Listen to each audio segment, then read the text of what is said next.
welcome to another video. Y'all, guess what? I got my book in the mail. It's called Come On. Y'all need to go buy this right now. Head to my website right there,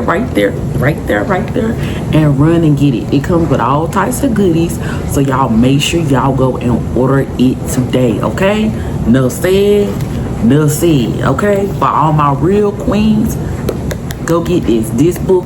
Your sister, your mama, your sister, your cousins, your girlfriend, if you watching this and you a man, yeah, your grandma. All my queens, they need this book. It's 41 pages, y'all. It's a quick read, but with each chapter there is a lesson plan. So that means you're gonna have a special activity to do, okay? So you can build yourself up, okay? So basically, y'all, go get the book. Anyway, I'm so proud of myself. Okay, anyway, let's get into it. If you're new here, I'm your girl, Diva.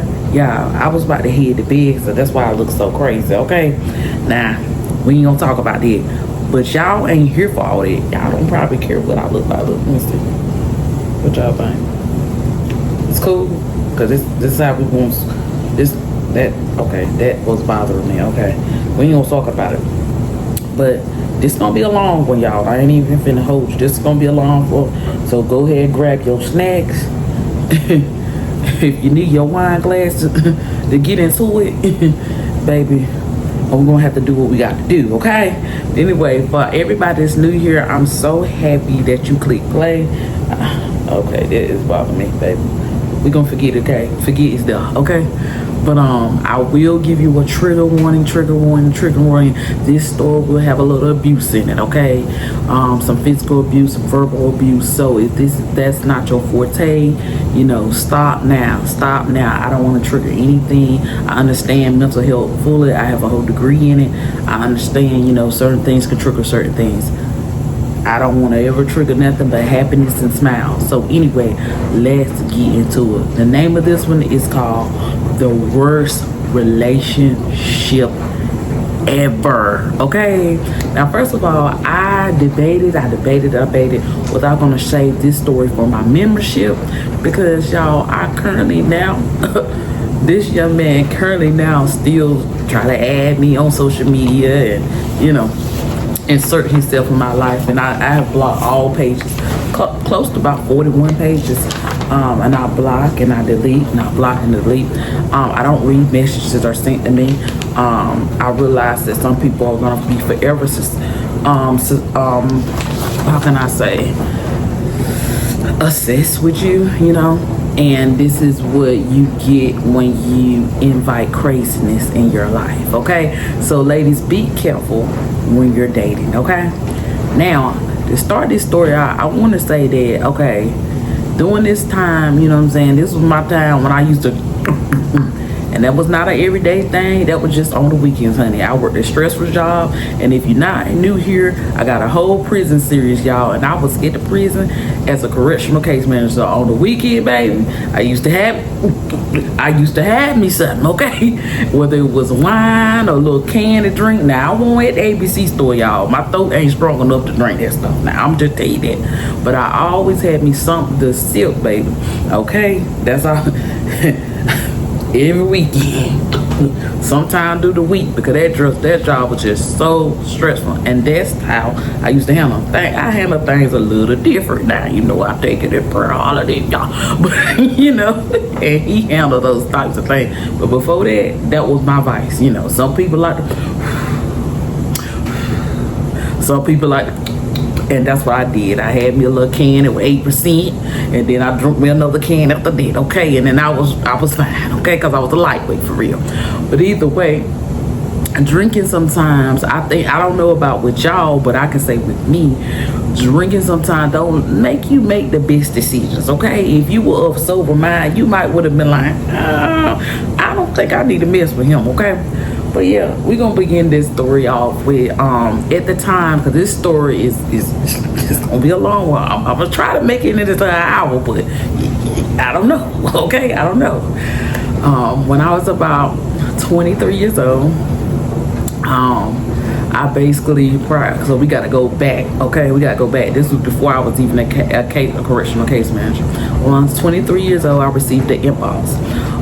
This young man came to my inbox and he said, hey, my name is Scott. I would really like to get to know you. I think you're absolutely gorgeous, okay? So I'm thinking like, all right, let's see. He's not particularly my type because everybody know I like mixed breeds.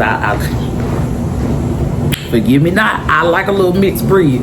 Now, I will date black males. There's nothing wrong with that. I like every color shade. But for some reason, a man with long hair,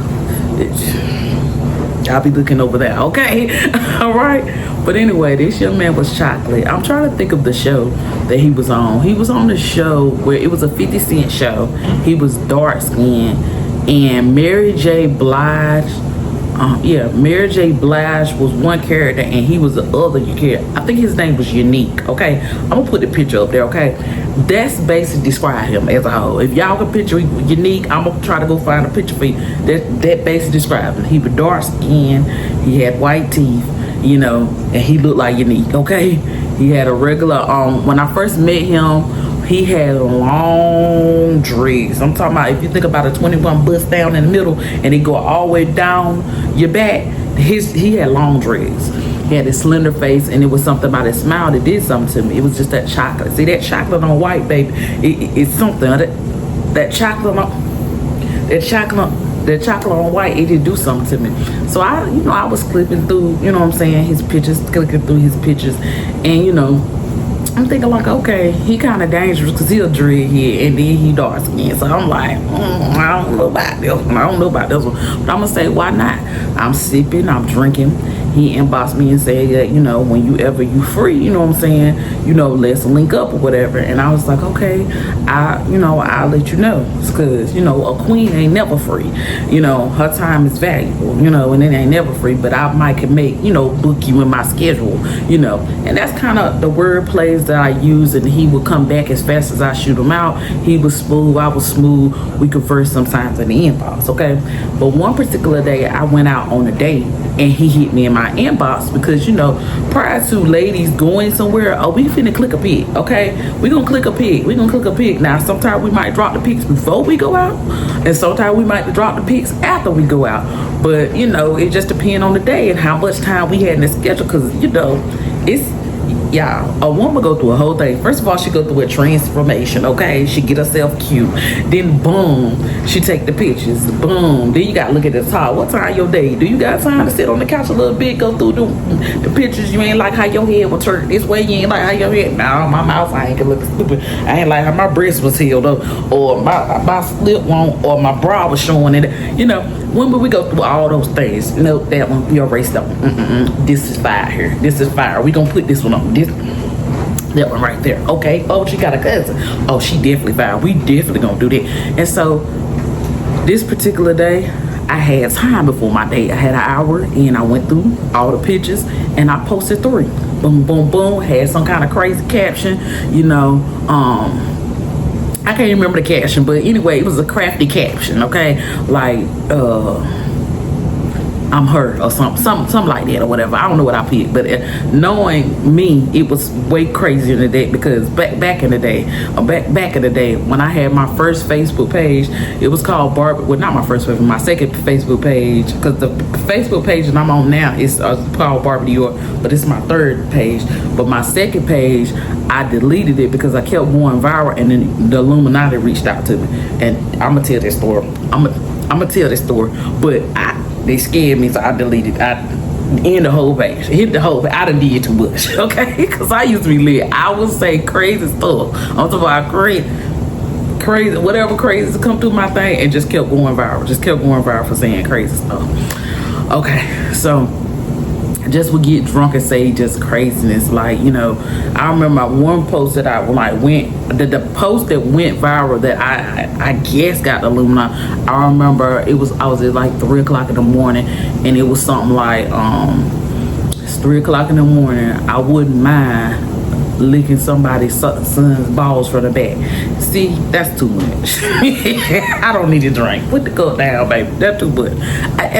I would do craziness like that. I would just post up, and then in the morning I'd be like, okay, if it got a certain number on it, I'll let it stay up there. But if it didn't have a certain number on it, I'd take it down. But like now, I would never post that like that. But baby, that I'm glad I deactivated that page, because that page was just a little much. I was in my 20s. I ain't care. I just said crazy. It's okay. So anyway,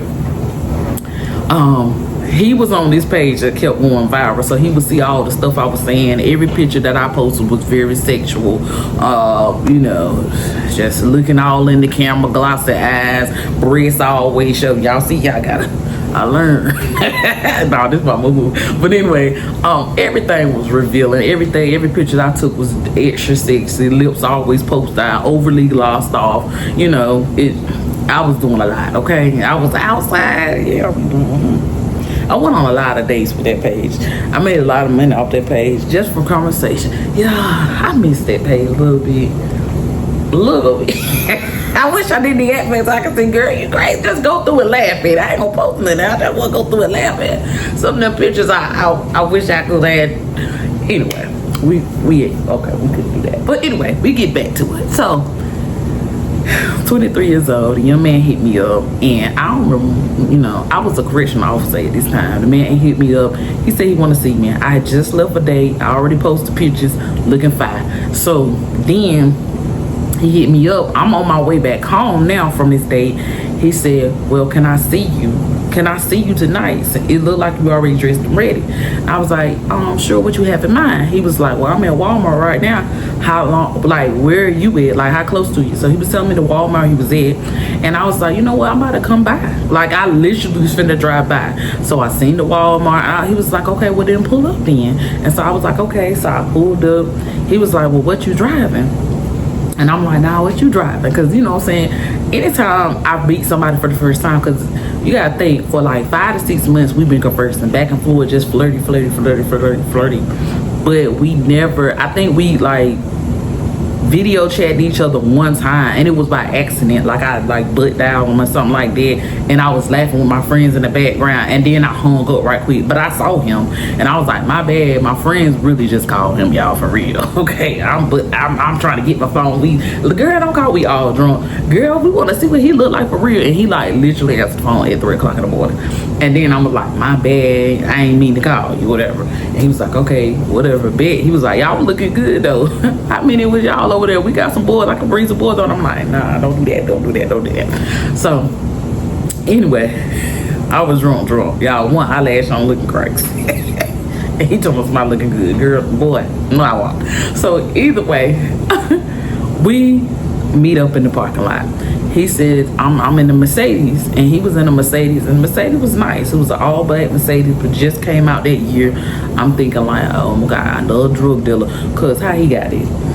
I don't see nowhere where it say, you know, where he work at. I don't see, but he did post some pictures that gave a vibe that he was working at a factory. I don't know what factory, but he was working at a factory.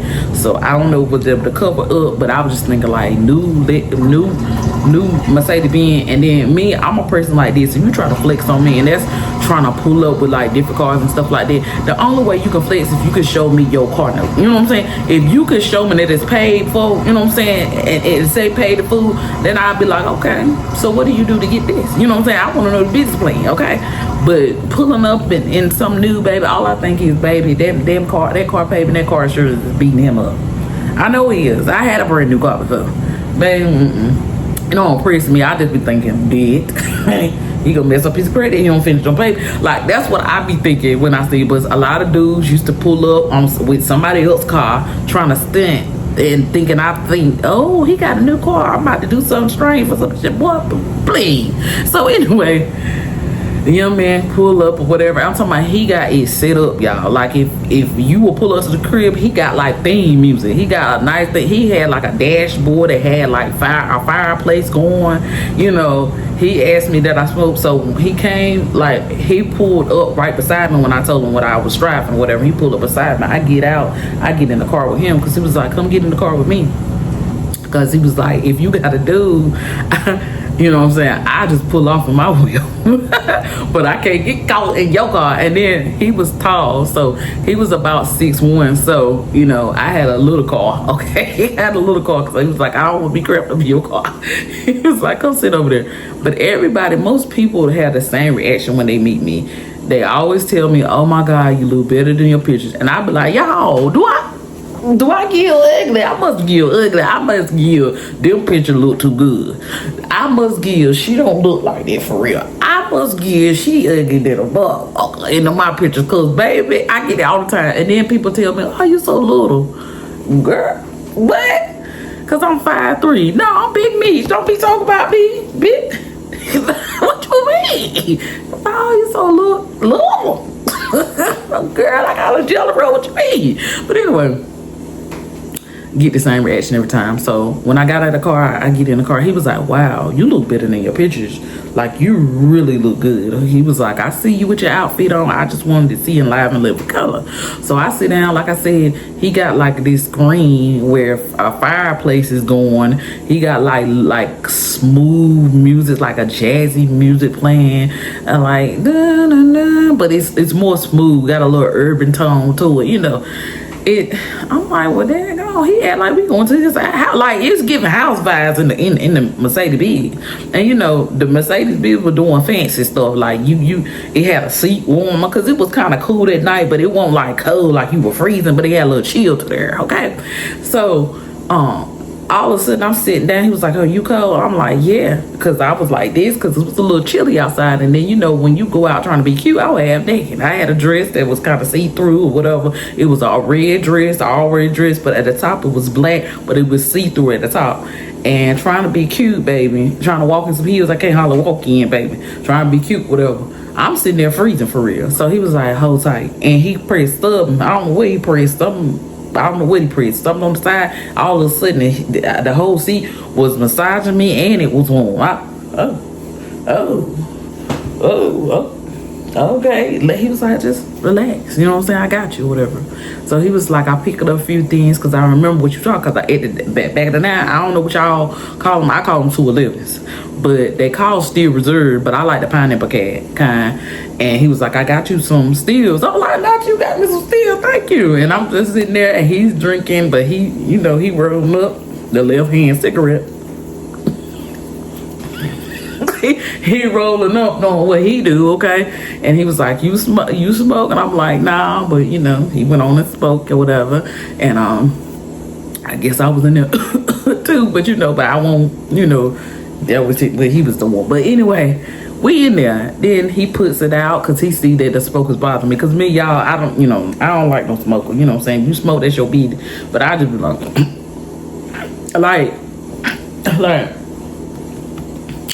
baby, I got asthma. And I don't got no asthma at all. But I tell somebody quick so they can put it out. Put it out. Okay? It's bothering whatever flow in here. It's too much. It's giving I can't breathe. It getting put the window down. Okay, sir. So he was like, oh, so you really don't smoke? He said, I don't mean that too many chicks don't smoke. I said, well, who you be telling me? Dude was like, what's going on? He was like, I really like that you don't smoke. I was like, okay. So we talking, we conversing, everything is going good or whatever. And I'm like, what I'm seeing, he's very attractive. I'm like, what I'm seeing, he's talking to me. I said, so where your girlfriend at? He was like, she at home where she needed me. I was like, what? What you mean? I was just playing. He was like, no, I ain't gonna even lie to you. I really got a shorty, but you know what I'm saying? I've been seeing you for a minute and I just want to, you know, us to be friends. You know what I'm saying? We could converse sometimes. I like how your mind think because you post a lot of stuff. And like I said, I'm posting craziness. You know, I'm posting some deep things, but I'm also posting a lot of craziness. So I ain't putting two to two together. You know what I'm saying? This man probably think I'm a pop porn hoe. Now I might be posting this crazy stuff, but literally when I'm posting this crazy stuff about what I want to do with somebody's son, I'm on my living room couch, okay? I ain't finna do none of this stuff. Now I can't. I was certified.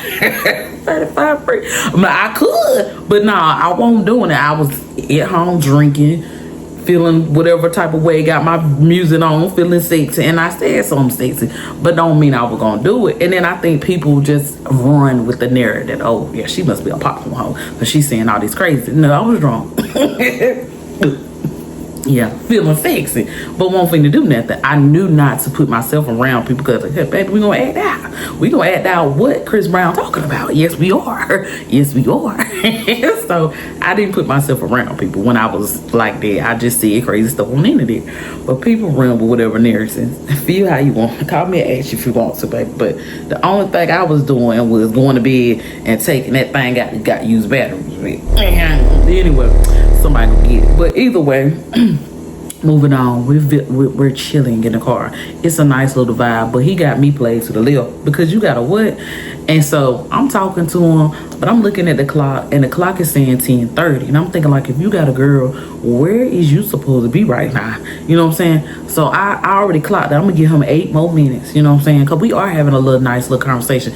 He messed his vibes up when he talked about he had a girlfriend, and he was like, do you got a dude? And I'm like, no, I don't have a dude, because if I had a dude, Mr. Sir, I date crazy people. I don't be in no car with you. I won't be in no car with you. I'm very much single. And he was like, well, we might gonna have to meet sometimes. You know what I'm saying? We're gonna have to just meet up sometimes, you know, because I want to vibe with you. So I was like, okay. She acting like I'm going with it. So once that clock reached those 8 minutes, I was like, well, you know what? I actually got somewhere to be. I got to go chill with my girls. You know, we gonna go out or whatever. And literally going to the house, y'all. So he was like, okay, let me walk you to the car. He opened up the door. He got out, opened up the door, and we walked hand in hand to the car. And I'm thinking like, sir, don't you got a girlfriend? Because somewhere in the middle you got confused, baby. Huh? If you got a girlfriend, there's no way you supposed to be running on the side of my car. And then, y'all, before I got in the car, he gave me this longest call in the world. Anybody that was out there in the Walmart parking lot would have think we were lovers. Okay? I was talking about deep lovers. I'm talking about, he gave me the long, I was talking about, imagine a man that's taller than you, okay? Look good, smell good, okay? Everything about him says no, okay? But you like, ooh, okay, this, we want to hug, okay? We can do that. I don't think look at this shit. But the thoughts that I'm thinking, you better go off, okay? So either way, I you know, he opened up the car door for me. I get in. This man hold my hand all the way till I get into the car. And so I'm thinking like, okay, well, have a good night. He was like, well, just inbox me, because I hadn't gave him the number yet. He was like, just inbox me when you get home so I can know that you're safe. And I was like, don't you got a girlfriend?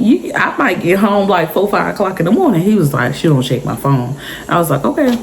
So either way, I was like, have a good night. And I went on, and then he was texting me throughout the night. I really would like to see you again. It was a nice little vibe. You really know how to hold a conversation. You are so smart and beautiful. I would like to get to know you.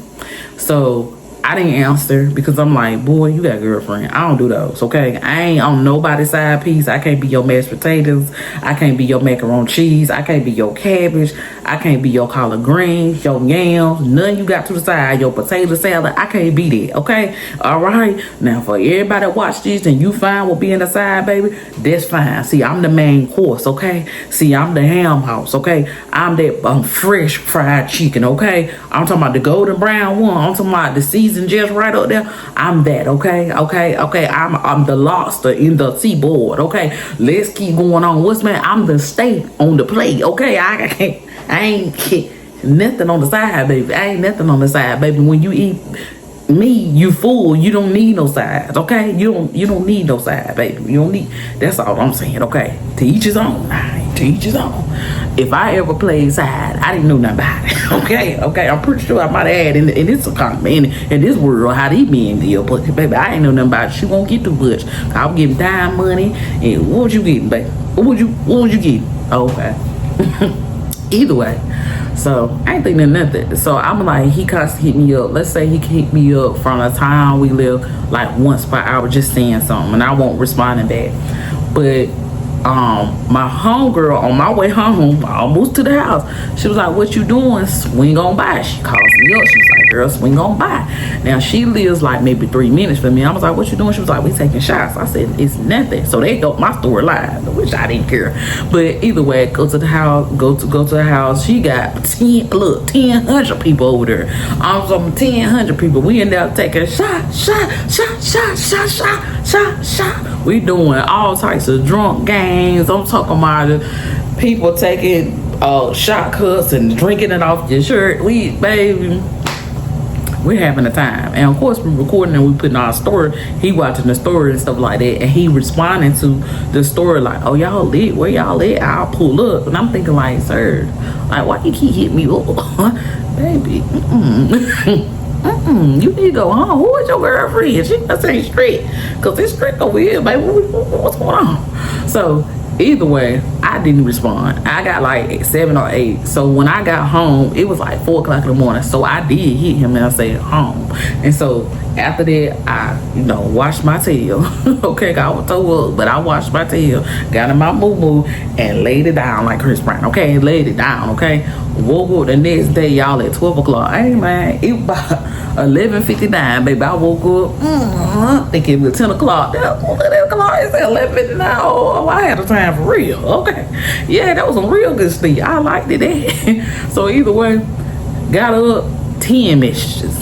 Dad, so you just gonna ignore, brother? Da-da-da. So I finally hit him up and I was like, look, I don't do no friends with benefits. I don't do no friend on the side. I respect the queen even though I don't even know her, okay? I can't be your side, nothing, okay? He was like, nah, I just want to be your friend. I don't want no bitterness. I just want to have a conversation. I said, I feel like it's wrong and I'm not going to do it, okay? Now, I'm not going to do it. So he was like, okay, let's make an agreement. If we ever become single again, then me and you, we'll get together. If we ever find each other single again, I said, okay, we can do that. And so I ain't think nothing of it. I end up getting in a relationship with the dude that I went on a date that same night.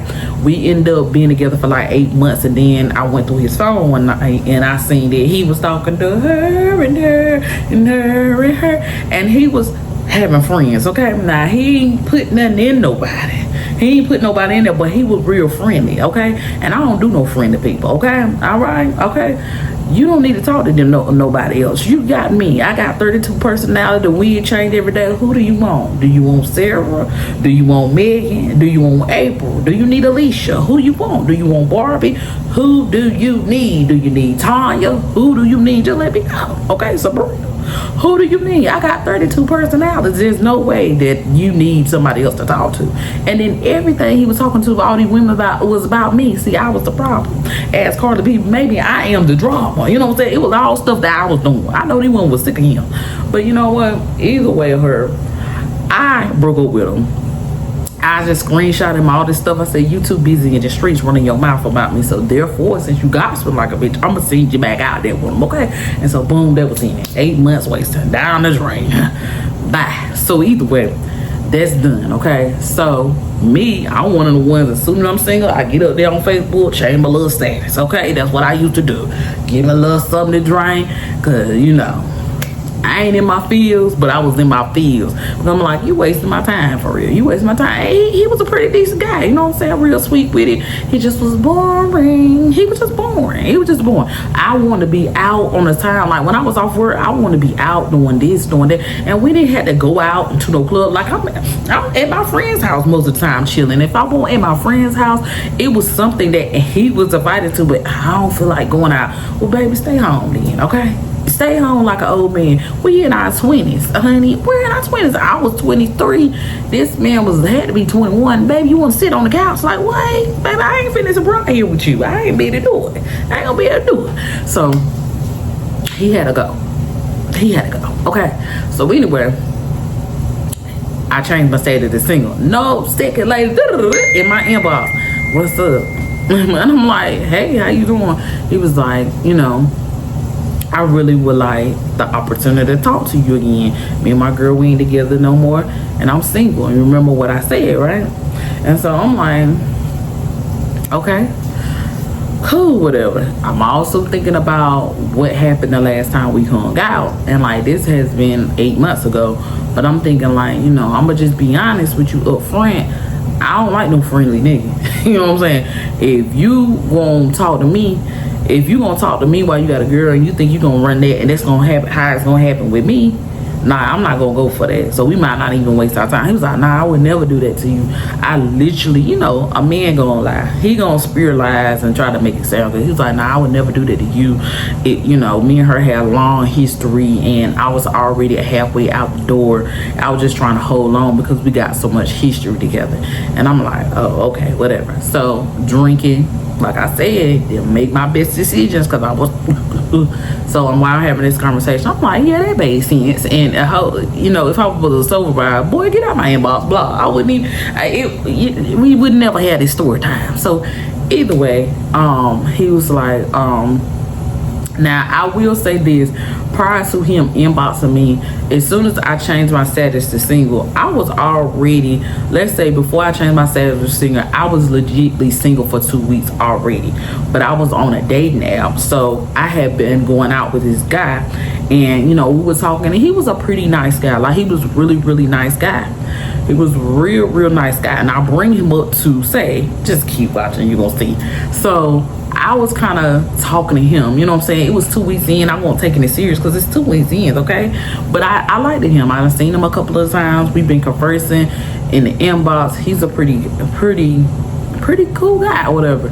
So he was like, is you talking to people? I'm like, yes, honey. When I'm single, yeah, I'm mingling, baby. I'm mingling. I'm not gonna lie to no dude. If you ask me, hey, are you currently talking to somebody, and I'm currently talking to somebody, baby, yes, I'm booked. Is you here to waste my time, or you trying to move all the roster out of the way? Because if you gonna do what you got to do, we can move the roster out of the way, you know what I'm saying? Because I don't need the roster, okay? But if you ain't gonna do right, then I need him and him and him, and then everybody there for a different reason, okay? But either way, I was honest. I told him I was conversing with somebody, but you know, it's not serious because we only been talking for 2 weeks. You know what I'm saying? But just like that, I'm trying to see where it go. He was like, "Oh, you done with him? You might well go ahead and inbox him and say you done with him." And I laughed it off because I'm thinking like, bro, I'm not, I'm not gonna do that. But anyway, whatever you think, I thought it was cute. So at the time, I was selling these mixed drinks, like, because like I said, I used to, so I started mixing drinks because I was like, okay, the mixing drink, and y'all, I do like making drinks. Like, I used to really like making drinks, just taking stuff from the ABC store because I didn't drink it. I couldn't drink that gasoline that you can crank a car with. I couldn't, but I like to mix. I like to mix them. Like, when I go to my little friend's party, I would mix up different things, flavors and juices and stuff, and I always come out with something fire, okay? And so I went to Dollar Tree, and I went and got all these pretty containers, because you can get in there and got cups just shaped like how can I describe it? Like big cups with straws, but they fancy different. Some on with watermelon, some on with big strawberries, but they're like 3D and they're like huge. And I was making those, and then I had like brought a lot of little containers as well, but it was just like cups that you can just sip, but they were a nice size. And so I was selling them, and I was selling them $5 each, okay? So I think I made about 30 of those things, and y'all, it took me 2 days to get rid of them things. These people were buying them. I want some. We got a party over here. I buy all of them. How many you got left? And so people would inbox me, and I was meeting them at the store or whatever. And I'm like, okay, yeah, you meet me at this store that's down the street or whatever. You meet me at this store down the street, because I won't let people come to my house, because I realize people really crazy. But because I already chilled with him before, he inboxed me and was like, well, can I pull up and get some drinks? But at the time, I was currently missing another batch because they did so good. I'm trying to get some more of this money. So I raised my price up because I was buying Hennessy to mix it. I was buying the top shelf stuff, and just because people were throwing out other things that they drink. So I was going in the ABC store and getting this stuff and making another drink. And so I started selling them at $8 each, okay? And so before you know it, I only had like 3 left after I made my new batch. But I was in there trying to make like maybe 10 more. I had like 10 more containers. And he hit me up. I was like, well, just pull up to the crib. Not thinking nothing of it. Should have been thinking, y'all, don't let people come to y'all. I don't care until you establish a real relationship and you know a person. Even if y'all been talking for a month, don't let people come to your house. I'm telling you. By the time we end this story, you gonna see. But don't let people come to your house, because you don't know people for real. Just because you met with somebody and you chill with them a couple of times, or you think you know them because they went to your school and they know your sister or whatever, You don't know them. You don't know the exits of somebody until you live with them. You don't really know somebody until you like been there with them. I feel like you don't know people until you live with them. But I wouldn't recommend living with no man. Okay, I wouldn't recommend that. But I just feel like you don't know people, because people can. Anytime you meet somebody, they put their best self first. You know what I'm saying? They're representative. Like I like to say, it's gonna seem nice, it's gonna seem sweet, because they have a goal, and their goal is to take you down like Chris Brown to paticate them sheets. So therefore, they're gonna act like you want. And then females, and I would say females, they like to tell you, like, when a man asks you that question, what are you looking for? Oh, we get to running at the mouth, and we telling them the whole gameplay of what we looking for, and they finna be there. And that was one of the questions that he asked me, and I told him everything. I ain't leave out nothing. And this man was everything I described. I was about everything. I want a good man. I want a man that's affectionate. I want a man that buy me gifts. I want a man that take me out. I want a man that plan me dates. I want a man, and I'm just running off the mouth like diarrhea, just telling him everything. And he's doing all this stuff. He don't, we gonna get to it. So I want a man that cut my grass. I want a man, I want a man that, my daddy, I want a man that I don't have to call nobody. I want a man that fix everything. And I'm just, ladies, don't tell them men what they want. When they ask you what you want, I want a good man. When they ask you what do you think a good man, ask them that. What do you think a good man is? That way, if they turn out to be a good man, you'll know that they're truly a good man, because you didn't give them no lesson plan on how to be and how to treat you. Okay? Now, you can tell them some things, but don't run. Just keep it simple. Whatever you tell them, so they can show who they are for real. Either way, I gave this man a gameplay. But anyway, so he pulls up to the house. I come outside. He buys 3 of the containers or whatever. And he was like, okay, I ain't know you live real close to me. You live real close to me. I was like, how long close you live to me? He told me something. I really live down the street. He was like, I really live like 8 minutes from here. I was like, oh, okay. He was like, so what you doing later on? He was up, whatever. I'll pull up and get you, and you can come to my crib. And I'm like, I don't know. I was like, I'm gonna have to get back with you. He was like, why you always try to duck me? I really ain't got no girlfriend no more. It's safe. You can come to my crib. Cause I'm sitting there looking at him like, come to your crib. I don't want to, like, I don't like going to people's cribs, y'all, because like I want my man to have his own place, but is that place safe? Do I need to bring my is it safe? Is Shaquita gonna knock on the door? Is she gonna be mad because my car up here? Is she gonna try to do something to my car? Because I fight real good. So I'm just saying, I don't want to have to go through that, okay? I've been through it, okay? I've been through it, I think 3 times where somebody, I'm chilling, having a good time, got my feet up, we sipping, and then a do. All those stories are coming, y'all. A do. I know you in there. I know you got a bitch. I ain't got time for it. And I'm like this. Let me pull the blind down, see how bitch she is, so I can put together a lesson plan on how I'm gonna whoop her ass and get home. Okay, because I mean, she for real. What she got on her hand? Do she got a knife? Is there a gun? Do I need to run? Like, I need to put together a lesson plan. I don't need that long. Let me peek out. See, oh, she going on a big bitch. She's a baby. Like, it's like, I've been in this situation, okay? I've had a real crazy life. So either way, I don't like coming to people's house for real. But he was like, no, it's straight. I just moved in with my friend or whatever. I live with her. She was saying he lived over the rivers, okay? And if you're from Greenville, you'll know what over the river.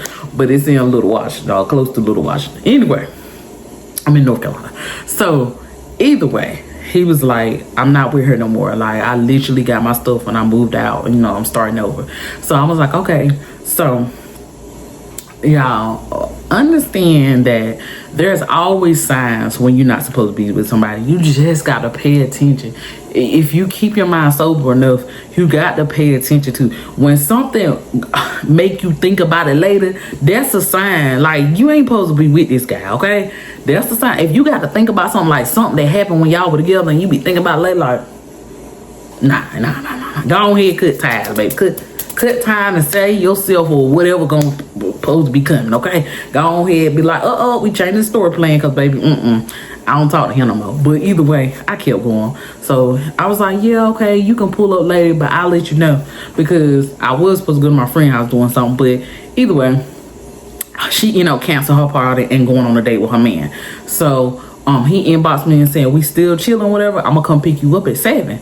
And I was like, yeah, we can do that. So at 7 o'clock, he pulled up at 6:59, and he was like, I'm outside. So I came outside, and I don't normally get in people's cars and go somewhere with them, because if it go left, then you're stuck there until like somebody come get you or you walk home. And even though he said he was like maybe 8 minutes from me, that's still 8 minutes in the car. That ain't 8 minutes walking.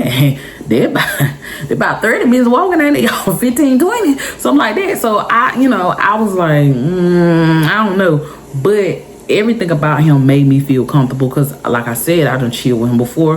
This is the third time me actually chilling with him, because I done chilled with him a little bit, because when he pulled to the house, we stayed outside for about an hour. So he made me feel real comfortable. So y'all, we pull up, we go inside. He was like, I'm gonna let you meet my roommate, but he smiled when he said it. So I'm like, he was like, I'm gonna let you meet my roommate. Y'all, why his roommate was the dude that I was talking to, that I said it won't really serious. We only been talking for 2 weeks.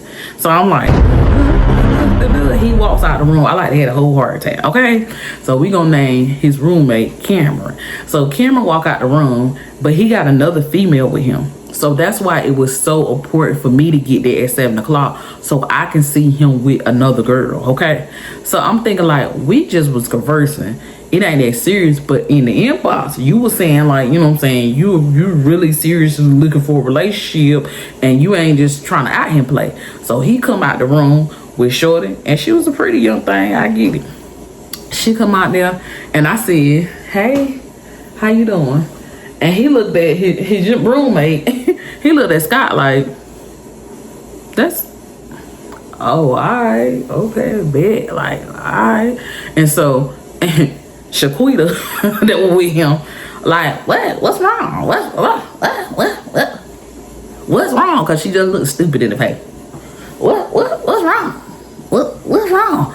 Oh, he was like, Nathan, come on, I'm gonna go ahead and take you home, because you done had a little bit too much to drink, whatever. So she was like, I thought you said you was spending the night, because the man had dropped the bag and everything when he saw me. And as soon as he saw me, he dropped his bag. Like, baby, don't drop your bag. Pick your lip up and get your bag, baby. Take Shawilla home, okay? Don't take her home. So she was like, you good, babe? You good, babe? You good, babe? And he was like, So the whole time, Scott is sitting up there. He rolling up, smiling, laughing to himself, but he's standing up. Up or whatever. He done cut the music on and stuff like that, because he planned this, because he want me to see this dude. It's not serious for real. He want me to see that. But if somebody y'all think how crazy that is. If you just moved out your girl house, right, and then this person let you stay with him, okay, this supposed to be your homeboy, why would you talk to somebody you know he talking to and then laugh about it? That was red flag. That was red flag number 1, because that's evil if you think about it. Like, that's like if you had a homegirl, your homegirl was talking to somebody, you kind of know about it, and then all of a sudden she walk in the house with your dude that you told her you were talking to. What? Okay, that's crazy. That's crazy right there. But I didn't sitting there. I ain't picking it up. So he actually looked at her, you know. Cameron actually looked at her. So he took the girl out, they left, they were gone for the rest of the night. And so he was like, ain't that old boy? And he laughed a little bit. He was like, ain't that old Bill you was talking to in the inbox? I was like, yeah, we were conversing or whatever. And I was like, how that's your rule? You wrong. Like, I'm like, you wrong for that. That's foul. Like, you wrong. He was like, no. What happened was, we had a conversation, and when we had a conversation, he was showing me who he was talking to, and he was like, I really like trying to cut everybody off, because I really like her. Like, she's a vibe for real. Not only she pretty, she's smart. So I'm a really, like, I think I'm really gonna dig. I'm gonna talk to her. So I was like, let me see her, make sure I don't know her. He said, as soon as I saw you, I was like, oh no, you can't talk to her. I'm finna talk to her. And I told him that, like, what?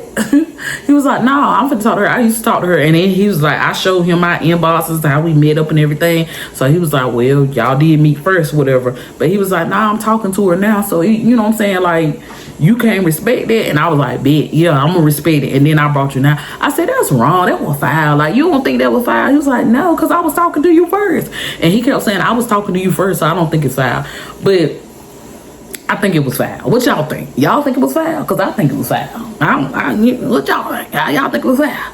But anyway, I just felt wrong. You know what I'm saying? I felt wrong. Even though I was single and he was single, it still was wrong. Even though he had another girl, I just felt like the whole situation was wrong. Okay? But anyway, I don't know. Either way, I just felt wrong because I just felt wrong. That was too weird for me. And so in that moment, I wanted to go home. Like, that made me want to be like, I want to go home. But I realized my car is in the yard.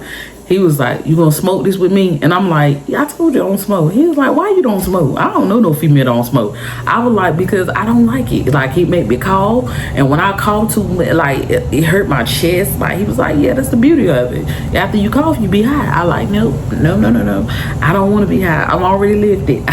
Okay, I'm good on that. So he was like, okay, well, I got some from the ABC store, and I also got what you like. And so he brought out my cans or whatever that I was drinking at 211s. And so I sat there, and y'all, another red flag, all right? Remember, I told you he let him stay. So when I'm sitting on the couch that they have in there, sitting on the couch, and I noticed that there's a big sheet. So imagine sitting in a living room, and there's a couch. You're sitting on the couch, but beside this couch is like a sheet that's attached, like got thumbnails and everything on the ceiling. And at first you like, okay, why is this sheet is up or whatever? This man has created another room that is his with a bed sheet, okay? And I was like, because he kept going behind the sheet, and I didn't know, maybe they was doing some construction, I don't know. So then I saw him move the sheet, and it was set up nicely. He had his bed, he has his little TV, he had everything. He had used this sheet to turn the living room into, because I did not notice that, you know, when I went to the bathroom, this is a 1-bedroom apartment. They done made this apartment into a 2-bedroom apartment, and half of the living room was his bedroom, but he done put a big old sheet up so you can't see inside the room unless you know, pull the sheet back. And so that was flag number 2. He ain't stable. He lives behind the sheet. Girl, go home. But I didn't. My mind drinking. Didn't get it. But they sat with me when I went home. Okay. So anyway, I realized he just got a relationship. The homeboy let him stay. He gonna get on his feet because he work at a factory and he drive a Mercedes Benz, so he got some kind of traction. Every time I see he go in his pocket, he got some money. So, you know, okay, maybe he'll get his, I don't know. So either way, we drinking, we vibing. He was like, okay, so is you gonna spend the night? Do you need to go get some clothes, or do you want me to drop you back off? Like, what's the vibes? Because I want you to spend the night. But he was like, I ain't trying to pressure you. I was like, no, I ain't gonna spend the night. I'll probably stay here with you for about another hour, and then I'm gonna go home because I got something to do in the morning. Because y'all, I was uncomfortable. about the Furion situation. I didn't want him to come back and had to face him again, because you know, if that man walked back through the door, he gonna be looking at me like, this bitch. You know, I didn't want to deal with it. So I was like, nah, I think this whole situation got me a little uncomfortable, so I'm gonna just go home. So he was like, bet, okay. So he drove me home, and again, we sat outside my house, talk, converse, drink for about an hour. And then he was like, okay, I'm going to let you go. And so I go, I ain't think nothing of it. He's writing me every day. He's good morning, beautiful, all that. Good afternoon. Did you eat lunch? Sending me cash, asking to eat lunch, stuff like that. I'm thinking he's a good dude. You know what I'm saying? He giving good vibes, even though the little situation with his friends, and his friend was kind of foul. So his friend ended up inboxing me, let's say 3 days later. It's like, that's fucked up. You know what I'm saying? You talking to my homeboy. And I'm thinking, like, I talked to him first, but he was like, so you knew I lived there? Like, you knew? I was like, no, I had no idea. I would never did that. I just thought it was fucked up. You ain't see my face. And he was like, no, I just thought you were on some daggone trill fucked up shit just like him. Because he was like, you know, dude be wilding though. You know the dude be wilding and stuff like that. And he got a problem. Like, when he get mad, he hit people. And I'm thinking, like, females? He was like, nah, I ain't never seen him hit no female, but he hit his friends and stuff like that. That's sign number 3, okay? If he'll hit anybody, he'll hit you. I don't care what nobody say. I was like, you know, sitting there and do his friend do something and all, he just spazzed out. And when he spazzed out a lot. So he was like, just be careful about it. I noticed that he spazzed out on people a lot. And I'm thinking like, oh, okay, well, you know, he don't really give me that vibe, because I'm taking in that he's telling me this because he don't want me to talk to him. Not he's trying to tell me that, hey, to warn you, this man might got little issues or whatever. So that was 3. That he supposed to be out. That supposed to be in. I supposed to be like, look, I ain't got time for no. I should have said whatever to get out. But I was like, nah, I was kind of curious about him because he was really, to me, he was always nice. So months goes on and on. We're hanging out off and on. I'll get off of work. He'll come pick me up. He loved to come pick me up, scoop me, and take me somewhere. Usually we would ride through the hood, and you know, he was selling the drops. He was selling the drops. At first, I didn't know what he was doing. I had no idea what he was doing. He never did it around me. He would always get out the car and go do whatever he do. And I did not know until I was probably in the relationship a good 4 months. I didn't know, because anytime we would go somewhere, he would always get out the car. He was like, I'll be right back. I'll be right back. And I never saw what he was doing. And so once I realized what he was doing, after like 4 months went by, well, I know you ain't selling no drugs now. You know I'm selling no drugs, because you're not ready to bring. I can't be with nobody selling no drugs. Like, what's going on? He was like, no, you know what I'm saying? I'm just, you know what I'm saying? I gotta make money by any means. I got a son to take care of. So he did have a son. He was like, I got a son to take care of. So this is a little side stuff. I don't do a lot of it, but every now and then I deal with dabbles. He made it seem like it was something he do. I was like, well, I can't be around it. So he was like, all right, bet I won't put you around it.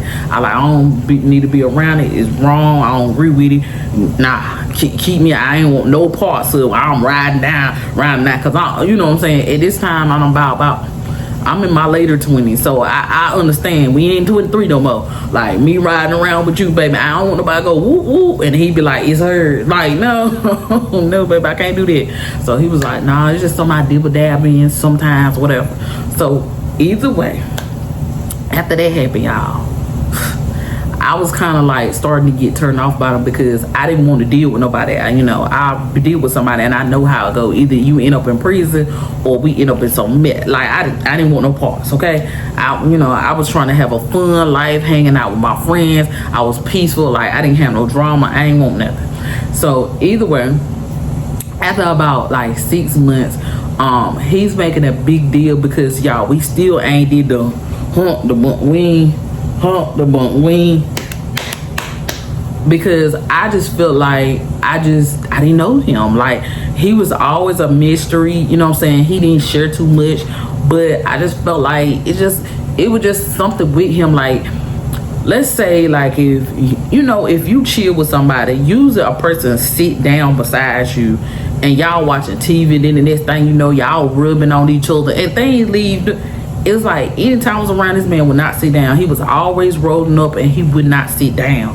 And I'd be like, well, what's going on? Or he'll sit down long enough, and then as soon as you kind of slide close to something, he'll be like, well, I got to go somewhere. And I'm thinking like, if anybody fought with me, it's you, okay? It's you, okay?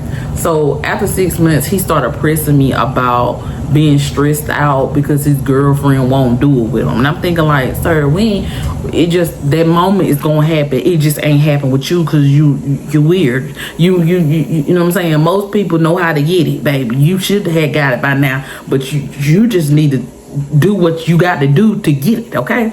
All right. But I don't know. He just, every time we were about in the movie, he'd be like, well, and get up. And I'm like, okay, all right, okay, whatever. So I told him one night, because this it been like 7 months now. So I'm like, well, close to 7 months, still on that 6 months. But he's pressing me about the issues, and I'm thinking like, well, in my head, we have been together long enough. I'm drinking or whatever, and I was like, well, you don't have to go. Cause I always would shoot him, because I didn't want him to wake up my son. I didn't want men around my son that was not gonna be around my son. If you're not a permanent person, I don't want you to meet my kids. And so he had met my son, but I didn't want my son to wake up to him. So you know what I'm saying, I will already we'll be together, and then in the morning time I'll be like, okay, you gotta go for my son get up. So either way, he had never spent the night. I had spent the night at his place. But he had never spent the night in my place. So this particular night, I was like, okay, well, I'm gonna set the mood up, because clearly he got a problem with sitting on the couch or whatever. And the reason why that's gonna come later, okay? I told y'all this is gonna be a little long. This is gonna be a long way on why he wouldn't do that. So either way, I set up my room. I got the mood going. I got the music going. Everything. I made sure, you know, I cook him a nice meal. We eat. I cook him steak. I cook him some mashed potatoes. Like mashed potatoes and gravy, like the loaded kind, where you actually chop the, you know, the stuff, the potatoes and everything, season it real good or whatever. I make him that. I make him some string beans, some macaroni cheese, some rolls, I don't know, something else. And then he had dessert and everything. And he was like, dang, you really could cook. You could really cook. He was like, you cook this? I'm like, yeah, I cook this. He was like, for real, you cooked it? Like, he was shocked I cooked it. I'm like, yeah, don't you see the dirty things that I got to go wash the dishes right out of doing this? I want to make sure you good. So I went in the kitchen and I washed the dishes. By the time I was finished, he was already finished. He was like, you ain't gonna come eat with me? I'm like, no, I already ate, baby. I already ate. So it was about 9 o'clock at night or whatever. He eat, I wash all the dishes. Then after that, I fix him a drink, because I done brought some wine.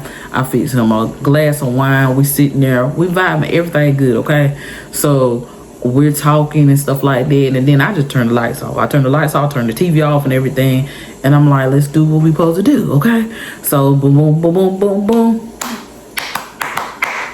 And this man was an eater, okay? Let's just get into it.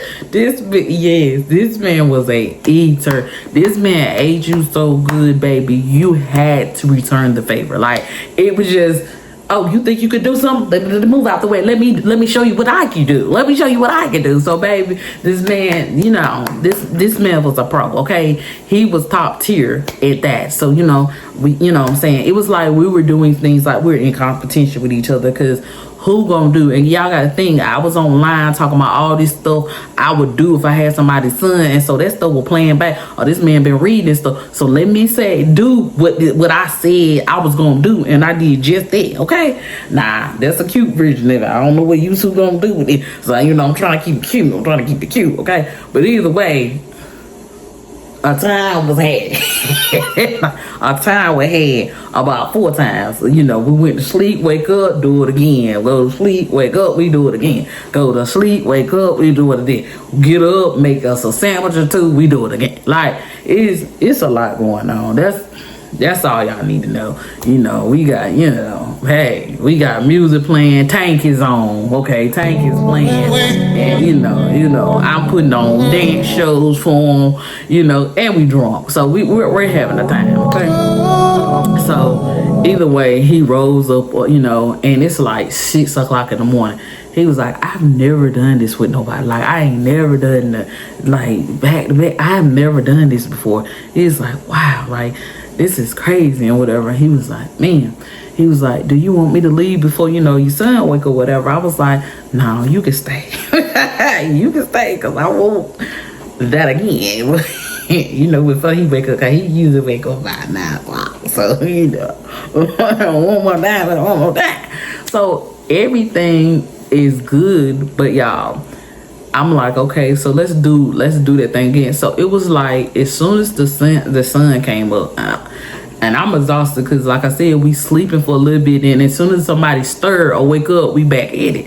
So as soon as the sun wake up, I'm gonna say when the sun wake up or whatever, I was like, come on, get it again. Like right before, you know what I'm saying, right before this man switch up and get up off the bed and say, look, I don't got all that motherfucking energy in me. Like, bitch, you like, literally, I was a bitch, y'all. Bitch, you want to have fucking sex too much. Like, you a hypersexual. Like, you fuck too much. Like, I can't keep fucking you. A nigga is fucking tired. You need to get up in the motherfucking kitchen and cook me some goddamn breakfast. Like, cause like, damn, I can't keep fucking you off no damn sandwich. I'm thinking like, I'm laying on the bed with my little cover like, this is not who I went to bed with. What about to do? Why are you so angry, sir, after we done did all that? Like, he done switched up. Like, it was like he became a whole different person. Like, I was thinking like, so is this how he really act now? He done got the pussy? Or you would think that he will be excited, happy. You know, we gonna be laying there living on each other, talking about our future and future kids or something. This man done switched up on me, and I'm like, what the fuck happened? I'm sitting there, and I'm sure y'all like, whatever. Usually I just get up, but I'm thinking like, I gave you my best word. What the fuck? Like, what's going on? And he was like, yeah, you heard me. You need to get the fuck up and cook something. I'm like, excuse me, what's going on? He was like, oh, you ain't used to no real man. This is how a real man talk to their woman. I said, no, that's not that. He was like, you know what? I'ma just fucking leave. And I'm like, yeah, you do that. You do that because you tripping, okay? So he ended up leaving. Slammed the door and everything, y'all. And slammed the door. And I'm sitting there on the bed like, what the fuck? So not 2 seconds after he left, he posted, I had the best night of my life with Barbie Dior. And I'm thinking, tag me in it and put all these heart emotions.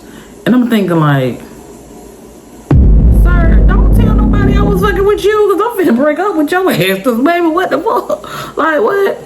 And then he posted another and tagged me in it. She mine now, so niggas don't get shot. No. I don't belong to him. This is a mental health patient. And I knew instantly right then that is what going on? This man is crazy. Okay, this man is crazy. So I'm sitting here thinking like, this man is crazy. So he texts me after he posts and said, I be tripping sometimes. You know, I just needed to smoke some weed. I'm fine. I'm sorry about spazzing out on you or whatever. You ain't had to get up and cook me no what's the name? And then he graded the pussy, y'all. He daggone, he said, and your pussy is A1. The head, I give it a 10 out of 10. Like, sir, I didn't ask for no, sir. we ain't gonna. Do you know how crazy that is for somebody to spaz out on you, slam your door, act crazy in the rain, leave, post, and then text you like they didn't do all that? Sir, no, we not doing that. So I'm sitting there thinking like, okay, I can't do, I ain't gonna be able to mess with this dude because he crazy or whatever. So every time he would text me, I'd be like, I'm busy, like. And this went on for like maybe 4 days. Like, I'm busy, or I'm not home, or I'm not doing something. Because I'll make, every time he texts me and be like, what you doing? I leave my house and I'll go somewhere else. Because I didn't want to see him. And I felt like if I kept doing this for a couple of weeks, he'll just go about his business. He'll get the hint. I don't want to fuck with him no more. And so one particular, this went on for like 3 weeks where I was dipping and dodging. And every time he texts me, where you at? Such that I put myself somewhere else. And so I'm thinking like after 3 weeks, he'll get like, I don't want to fuck with him no more. So one day, let's say 4 weeks went by. So a whole month that went by. I'm thinking like, I'm in the clear. I haven't heard nothing from him a couple of days because he would text me like every other day, or he'll wait 3 days and text me. He was sitting on my front porch when I got home from work with some roses in his hand. And he was like, there go my baby right there. Like nothing happened. Like nothing happened. Like nothing happened. I ain't been not talking to you. And I'm sitting there looking at him like, oh, I need to call the police because there's something off. So he was like, look, I just want to talk to you because my face didn't smile. I don't care about them roses. When you wrong, baby, you can take them roses and give them to somebody else. I know a few people want some. The baby, I don't want your roses. So I'm looking at him like he crazy. I'm like, yeah, you can go home. Like, I'm good for real. You didn't get to hear. I ain't been talking. I ain't been responding back to you. I don't have time for crazy. And then, you know what I'm saying? At this particular time, I don't know what happened because remember I told y'all when I first met him, he had the dreads and stuff like that. So when I forgot to tell y'all too, he had cut his dreads off. So now he looks like, I'm gonna put it up on the screen. He looks like that. He got a little bootsy fade and he got the little hair on the top just like this man right here. I'm gonna show y'all the look or whatever. But if he had them dreads, I might would have folded, but he didn't have them dreads, baby. And I'm looking at him like, nigga, get out my yard. Sir, go. So I'm like, nah, I'm not with the craziness. I'm not gonna do none of that. That was mad disrespectful what you did. You know what I'm saying? I don't got time for the switch up. You know what I'm saying? I ain't got time for the switch up. We did what we did. It was a good time and I'm good and whatever. He was like, well, what I got to do? I said, you need to go to counseling or talk to somebody.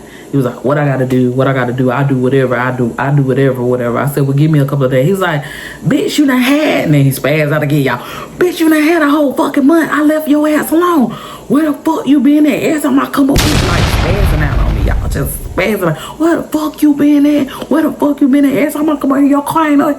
So where the fuck you at? What nigga you been at? Like, he got the rose in his hand. Where the fuck you been at? Because I've been coming up here all different times and your ass ain't never here. Now my son is looking out the window. I'm like, you gotta go. Because you ain't coming up here. I don't want to fucking go in your regular ass house. Now note this, I just moved in his house. Won't nothing regular about it. But his regular ass in by y'all. I don't go in that motherfucking regular ass house. And so now my neighbors are coming outside and they asking me, you straight, you good? I said, no, call the police. And so he was like, whatever, fuck you, and left. So he's offered him to say the end. Okay. And gone. So I realized he was a mental health patient. Something wrong with him. I don't know what was going on with him. But I'm like, okay, whatever. So 3 months went by after this, y'all. Three months that went by. I'm still single. I'm bored. He hits me up. I'm drunk. I miss you. I'm sorry. I have issues. I'm working on them. I'm doing all that. And y'all, drunk Barbie, she fell for it, okay? Because I want that sloppy knoppy. I want that. I want that, okay? I need that in my life, okay? And I know you know how to do it. And I'm thinking like, he'll just come over here and do that. And then I'll go on by my business. Or no, I'll come over there and let him do that. And I can go by I can leave. But I ain't thinking nothing of it. I call him over. He do just that. He gave me the Jody, okay? I'm sorry. I ain't gonna never do it again. I'm just like, okay. You forgive me. I'm just, it was going on and on and on and on and on and on and on and on and on and on and on and on and on and on and on and on. And I was like, oh, I forgive you. And so he acted like he had some good common sense for about 2 months. There was no issues. He wasn't spazzing out. He was doing what he's supposed to, cut my grass, taking me out on dates. We were good, okay? So then after that, one day I get off of work, he would just always pop up.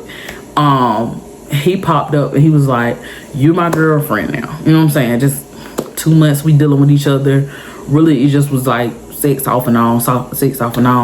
I didn't want to establish nothing because I want to use the phrase, we ain't together, you know what I'm saying? You get acting crazy.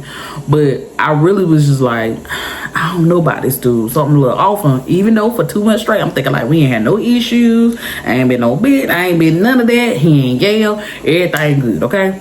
So what ended up happening was, because craziness, and once craziness started, it kept going. So his friend pulled up to my house, and he had a friend. His friend was pretty cute or whatever. He had like braids or whatever, and the braids were like, he had like single braids, like they were plaits or whatever, and they were like long enough to come down here. He had a real pretty face, and all his hair flowed down like this.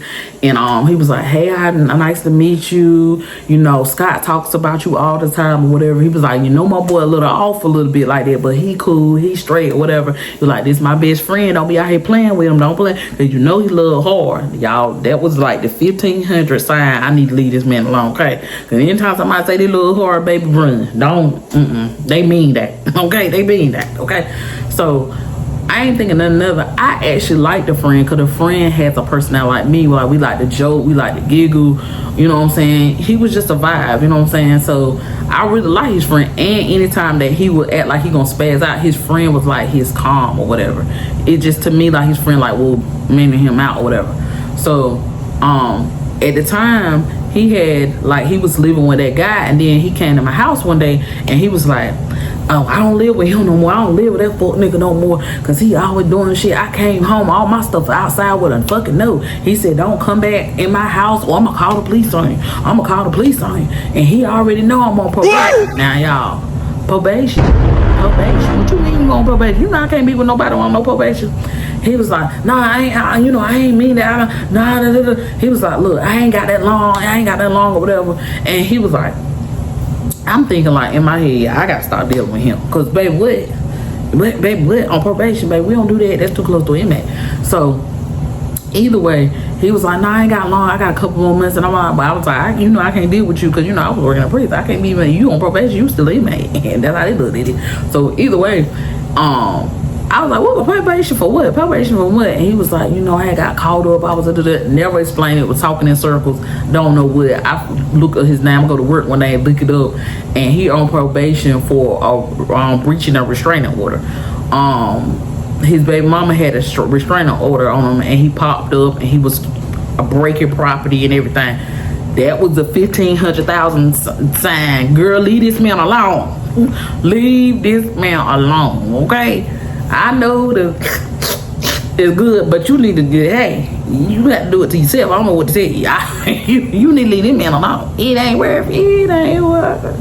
Man, it ain't worth, baby. No, leave him alone. Okay, leave him alone. I know he fun, he excited, he keep doing stuff, and you think it's fun, and some of the stuff, and y'all, some of this crazy stuff, when he would get mad and stuff, I'd be like he acting crazy. I like it a little bit, a little crazy. I used to tell my friends, I had a lot of friends that was like, that's not cool, and then some of my friends like, girl, I like my hair a little crazy too. Like, them ain't your friends. A real friend to see what you talking about and see somebody tripping, and they'll check you on it. Look, that man is deranged. This is not normal behavior. You need to listen to them friends, okay? The one that got you beat your back, okay? Not the ones that giggle with you when it's something clearly wrong with this young man. So either way, he moves in with somebody he calls his cousin. I never seen this man in my life or whatever, but his cousin is in a wheelchair or whatever. Real nice guy, very nice guy. He introduced me. In this particular house, he got his own room. Cousin got a little money. He got a little ramp and everything. It's nice. It's really nice in this apartment. It's not an apartment. It was a house or whatever. So I was like, okay, you made it, whatever. Because it was a nice house. It was a very nice house. Very clean, very decorated. Cousin decorated, and I liked him because he was very real manner. He knew how to talk to women. Hey, how you doing? But then he spazzed out on him. And I'm thinking, like, this dude is in a wheelchair. He was like, you being too fucking nice to her. Like, you being too fucking nice to her. You ain't got to do all that shit. You don't welcome her in. You done even gave her something to drink. Like, you need to wheel your ass back in the kid. Because he came out there and was talking to me. You just sitting there talking to me. And I was talking. Like, I'm going to talk to you. You say, hey, how you doing? How you doing? And we sitting there conversing or whatever. And he done got me something to drink. Like, you want something to drink? He fixed me some juice. And then he was like, okay, so where you from? He was like, okay, you can roll your ass on. Because you ain't finna fucking be talking to her. Like, she good. She don't want to talk to no fucking nigga. The only thing I said, what? You call that boy what? He was like, no, you know what the fuck I mean. He don't want to talk to your ass. Just go roll to your room. He was like, see, you always tripping. I told you about that. He was like, yeah, I'm gonna chill out. Then also he was like, I'm gonna chill out. And so he ended up going to his room, and when he went to his room, we watching the big screen TV. I got my feet up because he got a little ottoman, so you can put your little feet up. I thought it was nice in there. Refrigerator stocked with food. He done made me something to eat. I was like, this nice. I like coming over. This place was better than my place. Okay, this place was real nice. Okay, now my place was giving an 8. This place was a 9.5. I liked it here. It was nice. So what I think made him upset, it was like, well, you welcome here anytime. Even if he ain't here, you can come and pull up, and you can wait for him. You just knock on the door and I open the door for you. I think that statement what made him mad. But still, come on, your cousin clearly didn't want me, okay? And even if he did, he was like, no, that nigga could still fall. Even though he in that wheelchair, I be hearing him. I be like, that's weird. But either way, why you listen to that man? Let that man get what he get. Don't be worried about what's going on in his room. Like, but I want to meet this female. I want to ask, girl, you mad? Why you with that man? You know that man rolling around. But anyway, the young man was like tweaking. Like, I don't think, like, you need to calm down. So, like I said, I'm on the couch, and I told y'all he got a problem with sitting down. He can sit down for a minute, but if he do sit down, it's always where he put like this big gap in between you. Like, if you sitting right here, he supposed to sit right here. That's normal. Nah, he over there. And then he'll get up and roll. And he could never sit on the couch long. And I'm thinking, like, what is wrong? I've never met somebody that just can't sit on the couch, chill, let you snuggle up to them, watch a TV, and we just chill. He was always like, he was uncomfortable. And so what ended up happening was his friend kept texting him. Remember I told you he had a friend, like, I ain't talking about the dude that's in the wheelchair. He had another friend that kept texting him, and he was like, what you doing? And he was like, nothing, I'm here with my girl. So his friend called his phone and answered the phone, but his friend was calling like a girl. Like, his friend was calling back to back, the phone going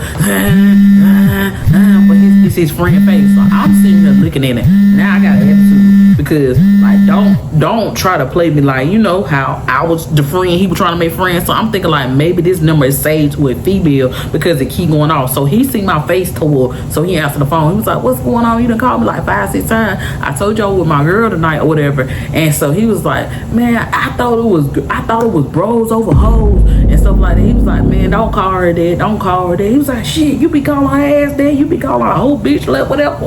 And I'm like, what?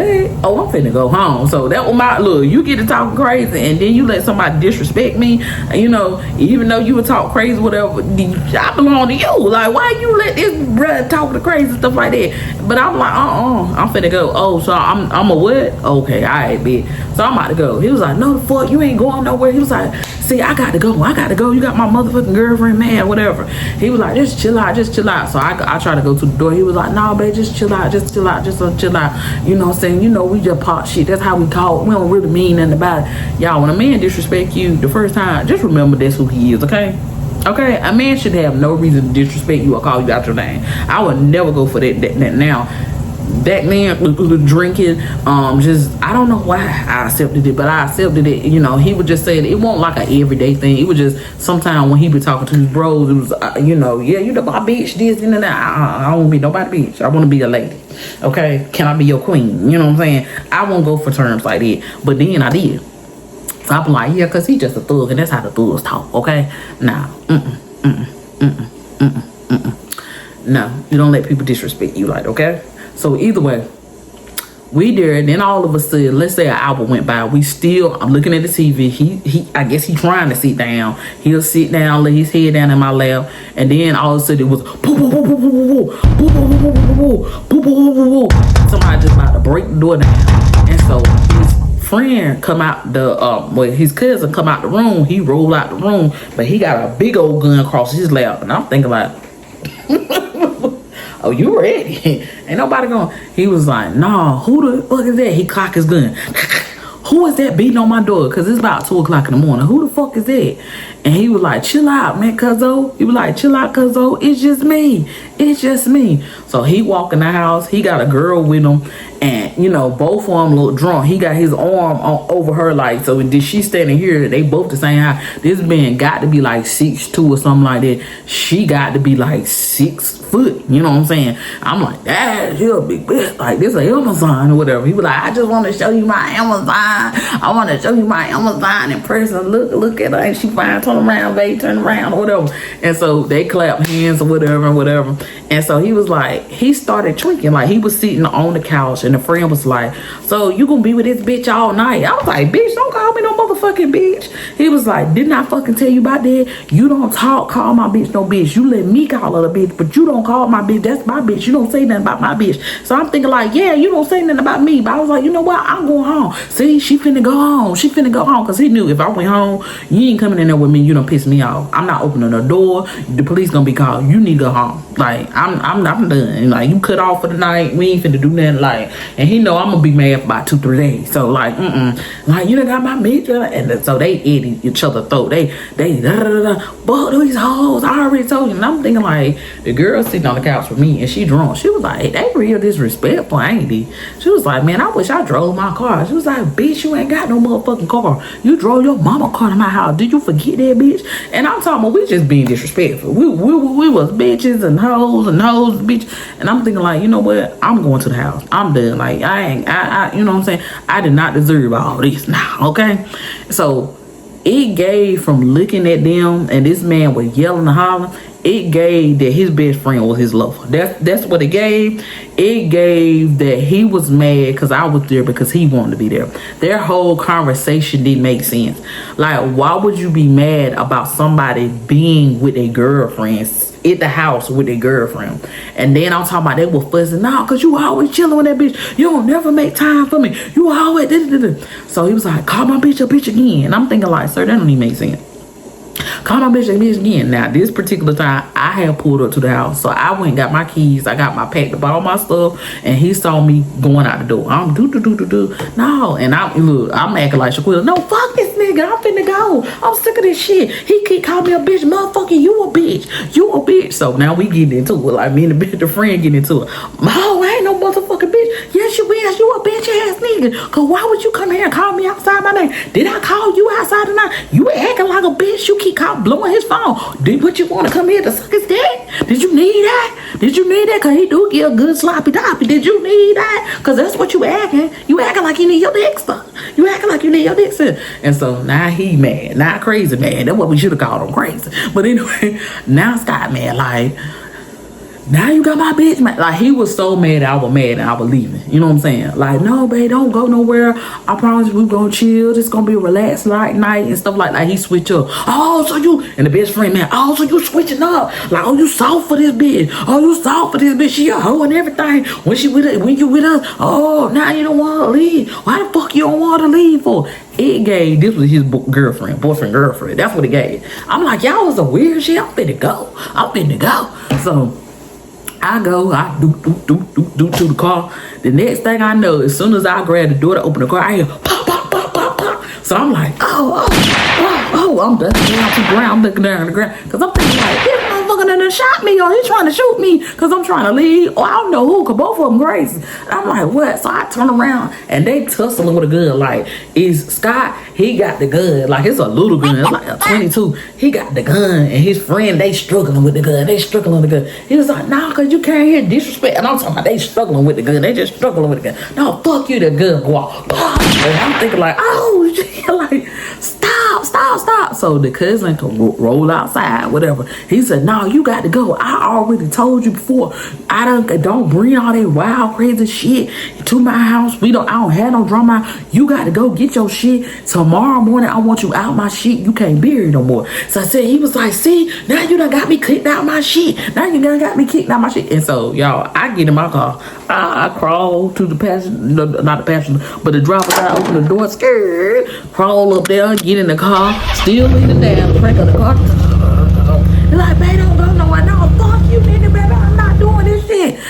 Y'all almost shot me. I'm gone. I scared. And I don't go home. I go to my friend's house. My friend lived like 3 minutes and he don't know where she live.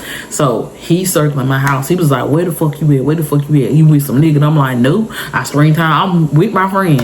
How you get the house so fast? She live close by me. Like, I'm not, you might well leave. I'm not coming back to your house, my house tonight. Y'all done did too much. Y'all done scared me too bad. So a couple of days go by and I'm staying with my friend because me and my son is staying with my friend because I'm not coming back to my house because you took out a gun to shoot. It don't make sense, y'all. You took out a gun because y'all got it to shoot and he shot his friend, y'all. Okay? His friend was, before I left, y'all, he shot his friend. It was blood on the ground. But he shot it like it was like a flesh thing. Like, so he just kind of shot him. It tore the flesh and he had blood. But all I saw was blood on the ground. So I dipped. Because if somebody hears shots, people outside screaming, they're going to call the police. I can't be present. I work at a prison. Like, this is too crazy. Like, you doing too much. And I told him, like, I'm not finna lose my job fucking with you. Like, it's not that serious. Like, I'm not finna do that. And I told it, like, I'm not finna do all that. So I'm like, I'm done for real. Like, I'm done. Don't call my phone. Like, we good or whatever.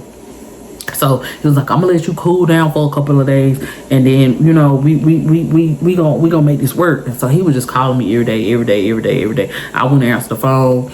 I was staying with this friend. I was staying with that friend. I had to keep ducking him. So this went on for about like a month of ducking him.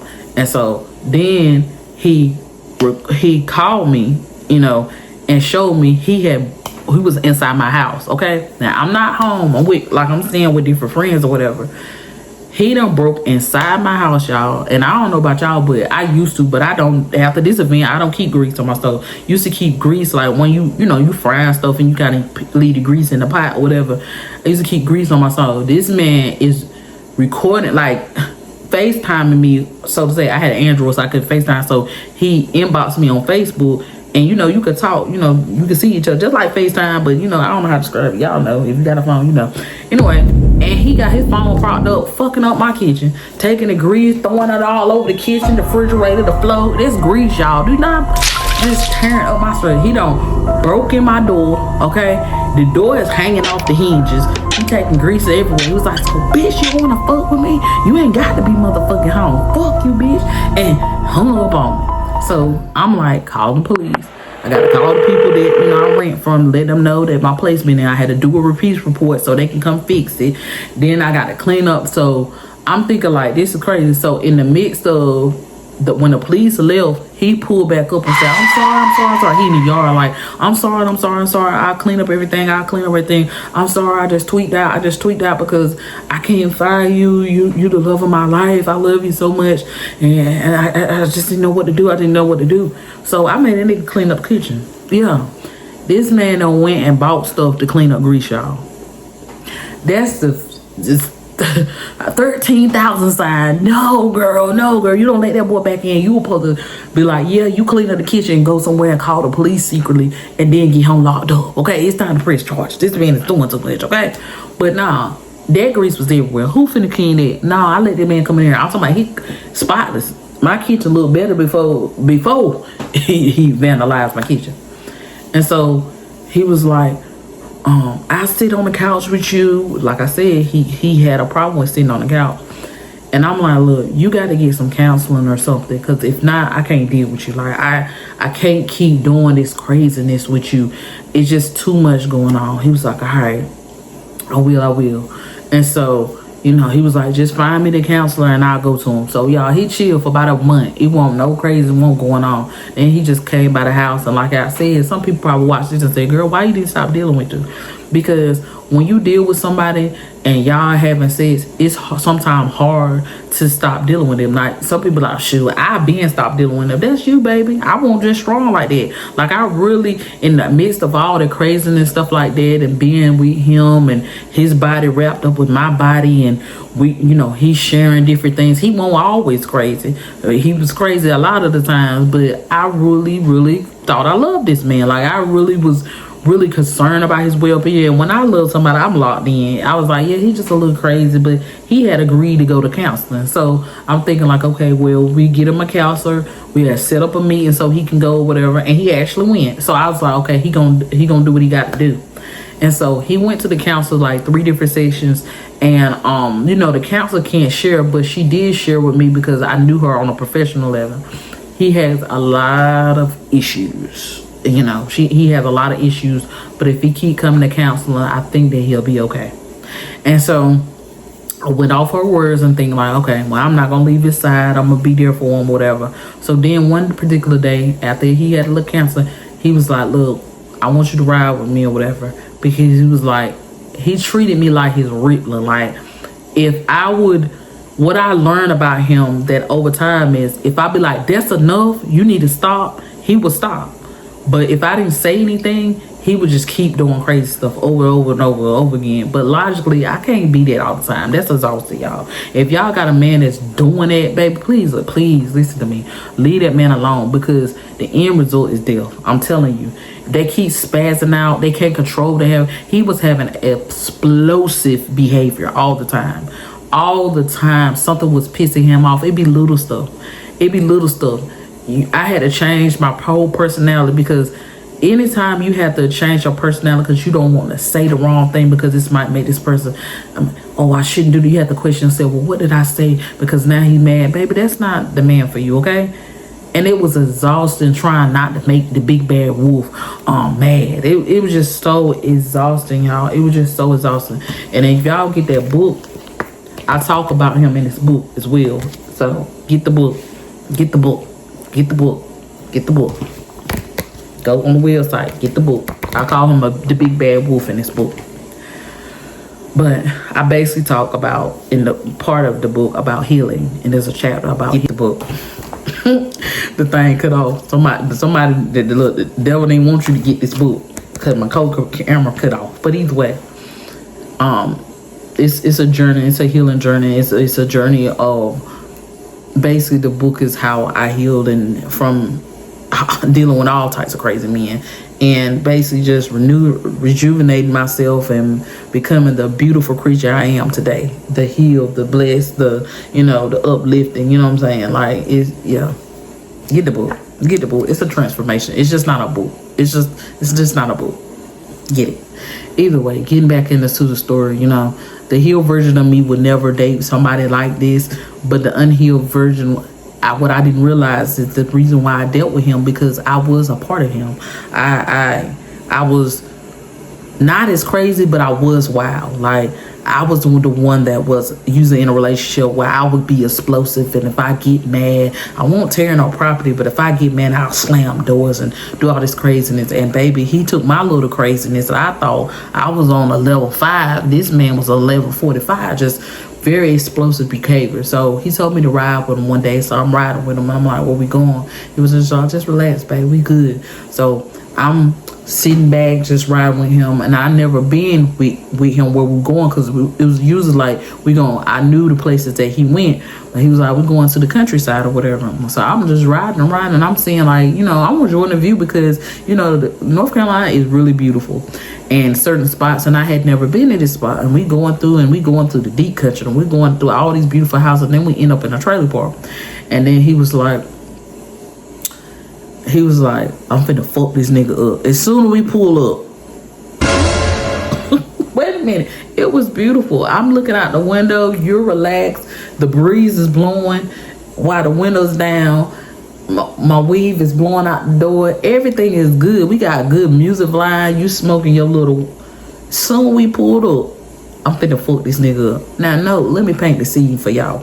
Picture pulling up in a parking lot, and there's about 10,000 kids outside, okay? It's just little kids everywhere. They all different ages. They outside playing ball. Some playing kickball. Some people playing basketball. Everybody outside running. They having a good time. Some people, they're just outside. Some playing kickball. Some little kids playing in the dirt. Like, they doing what kids do outside. It's a whole community of kids outside. Some people on trampolines. It's a whole community. We pull up to this white double wide trailer, and I remember pulling up thinking like, oh, that's nice. You know what I'm saying? They got a little trampoline out there, and it's 3 kids in the yard. It's 2 kids playing basketball on this basketball goal, and there's one little person. He looks like he might be 5, and he's down on the dirt, playing in the dirt. He got his little buckets, his little trucks, and he having a good time. He in the yard just doing like this, and I'm thinking like, oh, him so cute. And when he said that, I'm thinking like, fuck him up. I'm thinking like, what? Hold up. There's a baby in the yard. Like, what you finna do? And there's a big dude in the yard. I'm talking about this dude look humongous. Now, soaking wet, Scott was probably 180 pounds. Probably soaking wet, okay? This dude looked like he just got out of prison, and he was probably like almost 300 pounds, nothing but muscle. But as soon as he jumped out, he was like, where the fuck is my money? And I'm thinking like, oh yeah, this ain't finna be good. He was like, where the fuck is my money? So the next thing I knew, I'm in the car, you know what I'm saying, in regular clothes, you know what I'm saying. I'm in regular clothes. I ain't got my badge or nothing like on. I'm looking around. This lady with a correctional officer uniform comes out the house and be like, Scott, don't do that. Don't do this mess in front of the kids. Don't do that mess, because now everybody's looking. All different people from different yards is looking, because he done made this big commotion like, where the fuck my money? And he in his man place. So then he said, wow. He hit him in the jaw. Wow, wow, wow. This man is not defending himself. He's not defending himself at all. I'm thinking like, you 2 times his size, really 3 times his size. Why you letting this man sneak you? Like, for the first time you hear him, it was a sneak. Like, he was like he fuzzing, and then he just hit him and stuff. All of it dropped. I'm talking about this jaw dropped, and there was blood trickling down. There was, like I said, a little baby down there playing with his truck. He looked up and said, Daddy, you hurt Daddy. You hurt Daddy. So now I'm thinking like, like this is too far. Like, I don't do stuff like this. Like this is too much. Not in front of kids. Like, you don't do stuff like that. This is traumatic to a child to watch something like that. And then think about your daddy, that one supposed to protect you. If this man drove up and is just beating on him. And the little baby was like, stop. So I jump out the car, because I don't know, because he got explosive bad. I don't know what you're going to do with the child. You know what I'm saying? I don't know what you're going to do.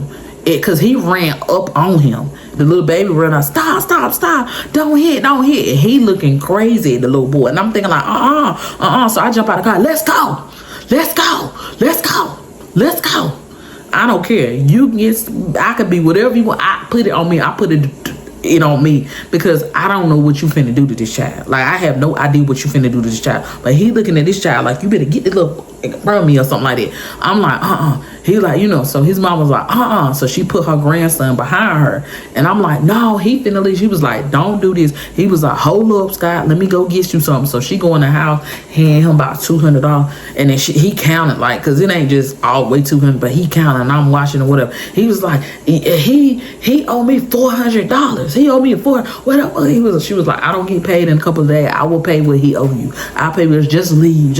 I will pay you what he owe you. I'll pay you whatever. And then he looking at him like, fuck nigga, you better be glad your mama out here and I respect your mama. You better be glad. But I really just think he just was glad he got anything. So the dude still holding his jaw, blood coming down, and the little boy is holding his leg now. I say, you okay, daddy? And I'm not getting in the truck, you know what I'm saying? Cause we pull up, cause now he ain't got the Mercedes. All of a sudden the Mercedes disappeared. Now I noticed he ain't got Mercedes. When he came back after the last time he came back, he ain't got Mercedes. He got like a black Jeep. And we get in it. I wouldn't get in until he got in because I didn't know what he was capable of, and I didn't know if he had that same gun he used on his friend, and I knew that the baby could get hurt. So my main concern was, let me put the attention on me, get in the car. So we get in the car, we get in the truck, y'all in the car, we get in the truck, we drive, and he's fussing the whole time. Nah, niggas got me fucked up. It got me fucked up. And he banging on the steering wheel. Niggas got me fucked up. Man, why he supposed to be driving? Niggas got me fucked. He's still driving, but niggas got me fucked up. Pop. I said, well, if you keep hitting that, we gonna be walking.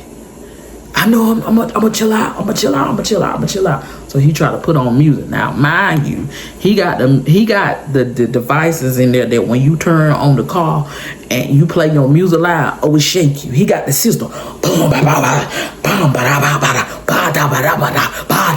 And I don't know what these people saying on the radio, but I'm in there, and I ain't dancing. The car making you do that. The truck make you do it, and my ears about to bust. But I want him to calm down. So if I got to go deaf to do it, let's just go deaf, cause he's driving crazy. And like I said, we drove a ways from my house, so I couldn't walk. So, and I didn't know I was and I noticed that my phone wasn't working out here in the country. So I'm like, we gonna play nice. I get back, but I'm like, in my head again, I'm thinking like, I gotta do this to do long. So that's crazy. But I always knew when I could talk. You know what I'm saying? And that's a bad thing. When you scared to talk, to be around, no. That ain't the dude for you, baby love. If you got to be scared to talk, because I didn't want to trigger him more where he gonna act crazy, and we out here in the middle of nowhere, and I ain't got no service. So if we get into it, you know what I'm saying? Like, who am I call? I can't call for help. So I'm like, I'm quiet. He was like, you always got fucking something to say. Why you ain't saying nothing? I'm like, because you was wrong. That baby was there. And I kept saying, that baby was there. You was wrong. He was like, nobody want to do that to that bald-head baby. Why he got to be out here? So, he's a boy. He's supposed to have a haircut. He had a haircut. He won't bald head. See, there you go. So, he turned his music back up. He would turn his music down. You think they're going to call the police on me? And I'm thinking like, I would. I would. I was like, I don't know. I used to always don't know when he was mad. I don't know. He was like, would you? Yes, I would. Yeah. He's like, I know, because your police, I know you would have called the police on me. I know how you would have called the police on me. So either way, after that, we drive, we get all back to we almost to my house. He was like, is you hungry? And I'm like, yeah. And I'm thinking like, why is he yelling at me? So he was like, no, because you need some groceries in the house, so we gonna get some groceries. So we went to the grocery store. Everything was good until we got back in the car. So when we got back in the car, he started spazzing out. I'm talking about spazzing out.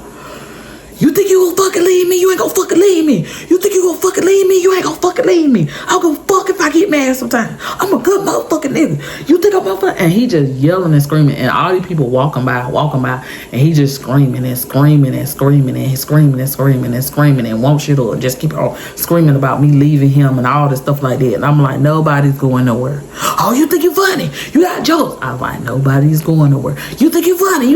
But in the moment, I'm thinking like, oh, I'm stuck with this dude. Like, there's no way getting around. I'm going, in my head, I got to move the country to get with this dude, because this dude ain't gonna stop popping up at my house. And in that moment, I'm like, yeah, I'm gonna have to move. I'm gonna have to move. That's the only way I'm gonna get rid of it. Because this man, once he did that in front of the child, I don't care how insecure I was. I don't care. And it wasn't even about being insecure. It was just like, I had to develop feelings for this dude. And he used to use sob stories about why he was like it, like he was telling me when he was younger, his mama left him because she was on drugs and she was on crack, and you know, he never had nobody to properly love him. Everybody that used to be with him left him. The same bull that people that's crazy try to make an excuse, but it really was true about I ain't gonna say it was true about nobody not loving him, but I'm gonna say it's true that his mom was on drugs, because I eventually end up, because I worked in prison, looked him up, and I could go inside his record and see everything that was going on with him. So this became curious to me. So I was thinking like, I got to figure out. So one of my friends at work, I was sharing briefly some of the things that was going on, and I did not know what to do on how to get out of this relationship. She said, you need to move. You need to move. And she was like, you need to move. You need to change your phone number. You need to basically start your whole life. This man, don't tell nobody where you going. You need to move. And so she gave me a number. And when I called the number, y'all, it was like a domestic violence number. And I'm thinking like, why she give me a domestic violence number? Now we getting into it, he yelling and stuff, but we ain't getting into stuff like that. And she explained to me that's verbal abuse.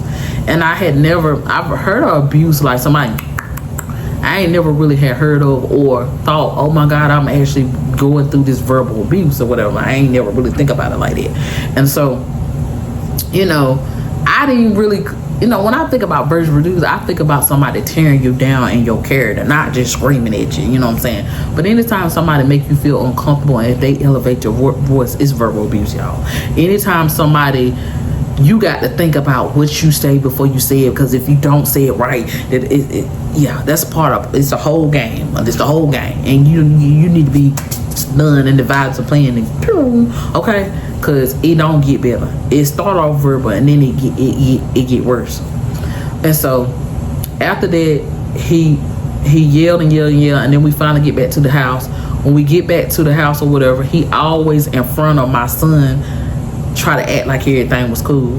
He was like, come outside, little man, and help me get the groceries or whatever. And they'd get the groceries, bring it in. He was like, you gonna cook tonight or whatever? I was like, yeah, because I didn't want to say nothing to make him mad in front of my son, because I don't know what you gonna do. And so either way, after that, I cooked something, and he came back to the house, ate, and he was like, I'll see you in the morning or whatever. And it always, either he'll come back in the morning before I came to work, or he'll be just there in the yard when I came out. You never knew when he was gonna pop up, but he gonna pop up. And he always used to spend the night with me and leave before I got up, my son. So either way, we just went on like that, where he would have these spazzing out moments, and it just kept happening off and on. But at the time, I knew I didn't have the money to move. I did not want to call my father, because I felt like the way he acted, I felt like my daddy was gonna kill him. Like it just won't know. My daddy was gonna pull up and try to have a talk to you man to man, and then you gonna try to do what you did to that boy in that yard, and then you gonna put your hands on my daddy, and my daddy, he gonna have the guns on. My daddy got his fists and he could fight real good, and it just was, why put my family involved with some mess that I did this, you know what I'm saying? I feel like I did this, so why put my family in it? So that kind of isolate me. Anybody's time somebody see that you isolated, you don't really talk to, he didn't want me talking to my friends. He kept on telling me my friends was whores, I don't need to be hanging out with my friends, they wild, you need to be home with your man, different stuff like that. So then he was cutting ties with my friends, and I wasn't talking to my friends, and to the point where it was just always me and him and nobody else, just me and him. My sister would call, I wouldn't answer the phone. He was like, no, answer the phone. And then he'll be in the background getting mad, but he would never act up in front of my family. And then it was just things off and on, just off and on. Things would just happen off and on, off and on, off and on. And he'll have his little spaz out moments. But then one particular night, because I was always looking out for a real reason to break up with him, but he would never do enough for me to just be like, you know, act like him, because I was like, I'm gonna spaz out, I'm gonna act crazy like him, then we gonna be done. But one particular night, like I said, we always went to sleep together, like we always just spend the night. He texted me and said that he was going to the studio. Now, he actually was one of those people that actually recorded, actually was good, like he really, like for real, right? All this, take this crazy, all that's what he should have been doing. All the anger and that emotion that he had, he should have been taking it and write it down. Because every song he played for me, y'all, it was so dope. I'm talking about, it was so dope. Even his singing voice, it was so dope. And I'm thinking like, wow, you did that. Wow, you did that. Like every time I would hear it. So anytime he said he was going to the studio, I knew that was an out for him. That was therapy to him. So I was always happy when he was saying that he would go to the studio. So he was like, I'm gonna go to the studio tonight. So then he texted me from the studio and he was like, I'm not gonna make it home tonight because we weren't living together. He would live with different people, but we never would live because he had this complex. I don't need no woman for nothing. I don't want you to think but you was always at my house, okay? He was always at my house. If you think about it, he literally didn't live with me. Like during the day or something, he wasn't there, but at night he was always there. And it won't because, you know what I'm saying, he cared for me. He had nowhere to go, but I never thought about it like that. So either way, he texts me, it's like 3 o'clock in the morning, because usually I'll wait up for it, because I used to stay up late on the weekends. It's like 2 o'clock and he like, I ain't gonna make it there. We still in this studio, we got something good, I'm gonna let you hear it when we finish or whatever. And I'm like, okay, bet. So then I woke up to texts that morning for his baby mama, and she has took picture of him and her laying in the bed together and said, this the studio. So what? I don't care how crazy you is. Now you don't cross the line. Now because one thing I didn't do cheating. Like we not doing that. I don't care. Now I'm bored. I'm ready to act like you. I'm bored up. I'm mad. I'm ready to act like you. So what I do is I send the pictures to him. I'm talking about he got the same clothes on that he had in the studio, same chain and everything. I'm like, oh, okay, so this is how we gonna do. This is how we gonna do. I said, okay, so you at the studio, right? I was like, okay, all the little shit that you got around my house, I done packed it up, and I was going around snatching stuff. I done went through all this stuff with you, and you acting crazy every sight, and you doing all this stuff, and I done got all this stuff. He had like a toothbrush, he had like a cap, he had like 2 pairs of shoes, he had little pants over there, he had like little stuff over there. It wasn't a lot of stuff, but I packed everything up in his bag. I was like, your stuff, but I was like, your shit is on my front porch, and like, I'm done for real. You come here with that crazy wild shit, you gonna go to jail today. I already called your probation officer, and you gonna be done. He was like, man, whatever, I don't give a fuck. So then he called me once I guess he left her house, because in front of her, he was tough, I guess. And she was like, I don't know why you fuck with him. He always gonna come back to me. I don't care what you got going on. Okay, well, baby, you can have him, because he's a little bit too crazy for me. Like, I'm texting her, because she's saying stuff in the background, but she also texting me, like, and I'm saying, you know, bitch, you can have him. I don't give a fuck by that nigga. Fuck you. Oh, you don't give a fuck by me? No, I don't, baby. I don't. She can have you. Come get your little bag. And I don't know why it was so important for him to come get this stuff, but I was really relieved, thinking like, this gonna be the end of all, because I usually, like, he will go away and we wouldn't deal with each other for like a month time, and then he would circle back and I'll take him back like a fool, and that was the cycle that we played. But this was it. I was like, this is my out. We ain't got to worry about this stuff. But really what I should have did was, his baby mama lived like an hour and 20 minutes from me. What I should have did was had the police to come to my house.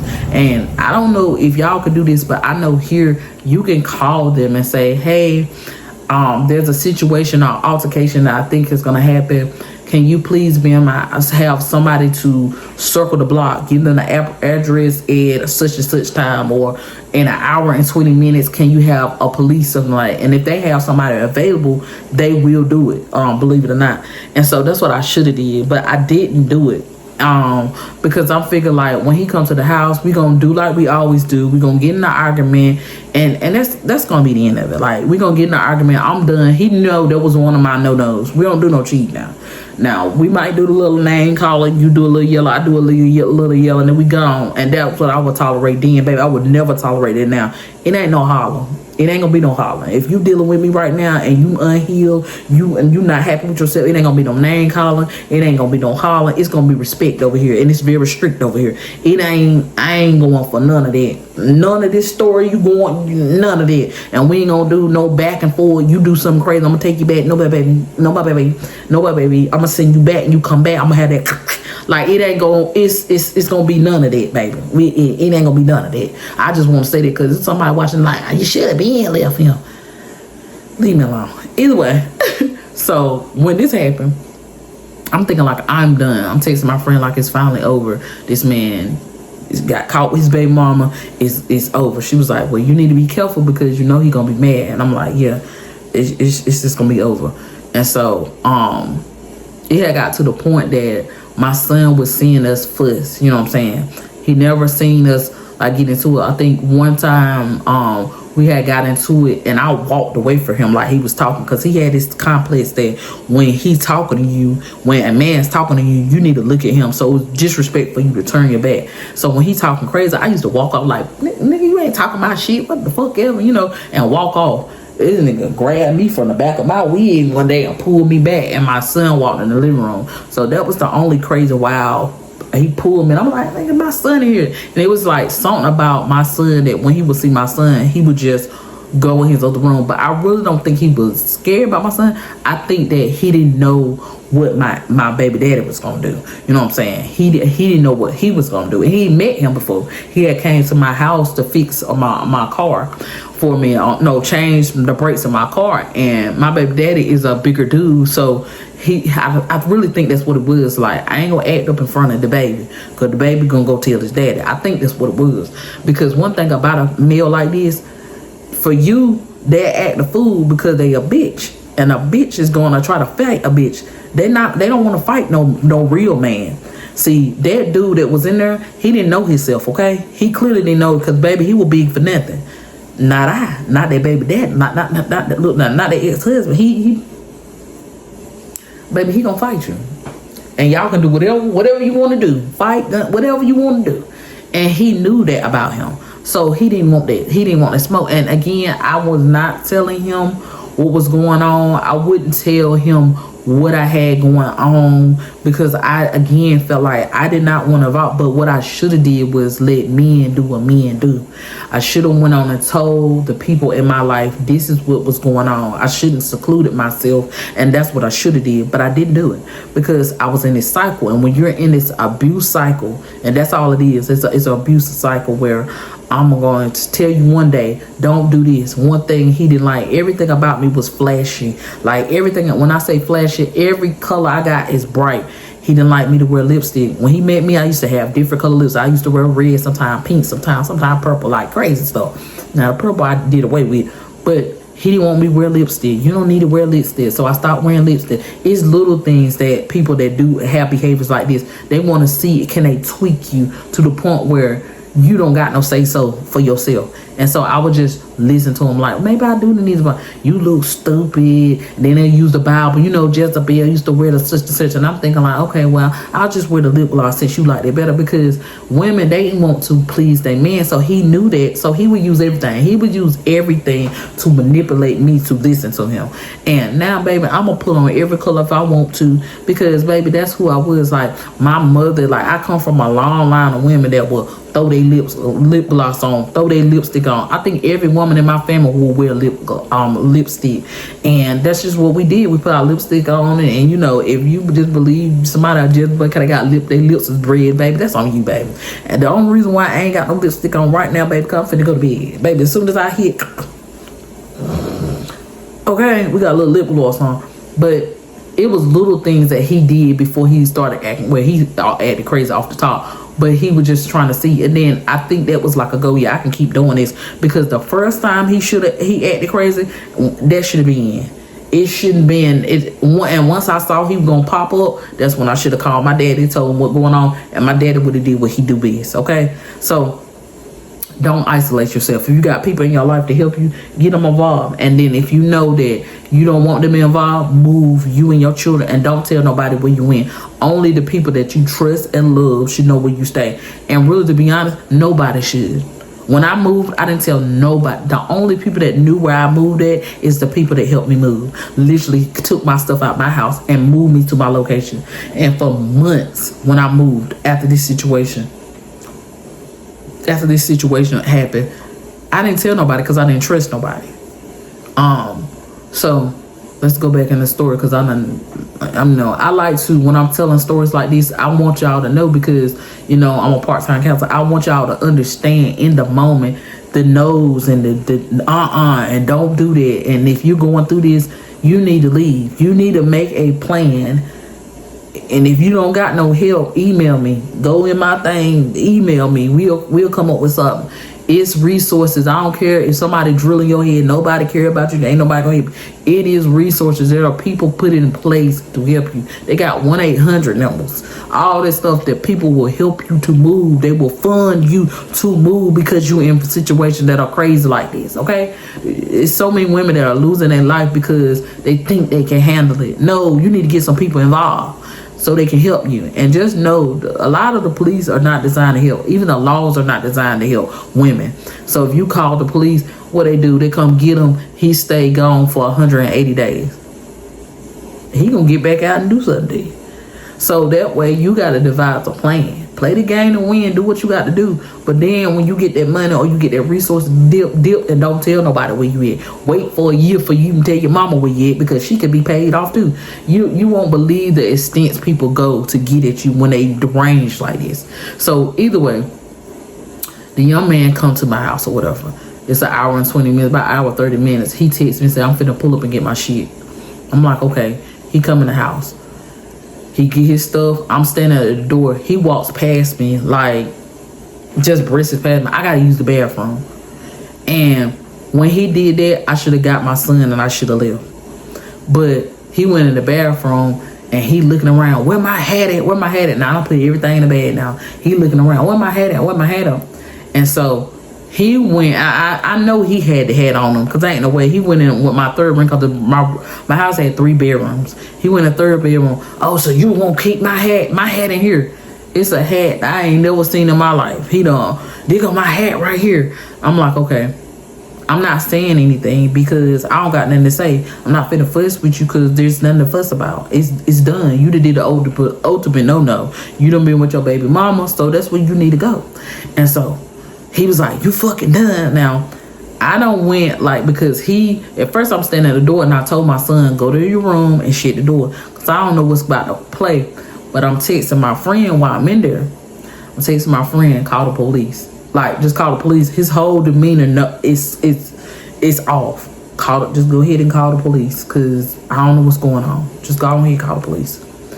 And so she was like, all right, I'm going to call the police. I got you. So he take my phone out my hand and throw. Who the fuck you texting? You already got a motherfucking nigga. You always got a fucking nigga. I'm like, nope, I don't have a nigga. And how you acting, baby? I'm good on y'all. You put me through it enough. And so he was like, what the fuck ever? So I'm in the room, and the worst thing you could do is put yourself in your room. You know what I'm saying? Where you cornered off.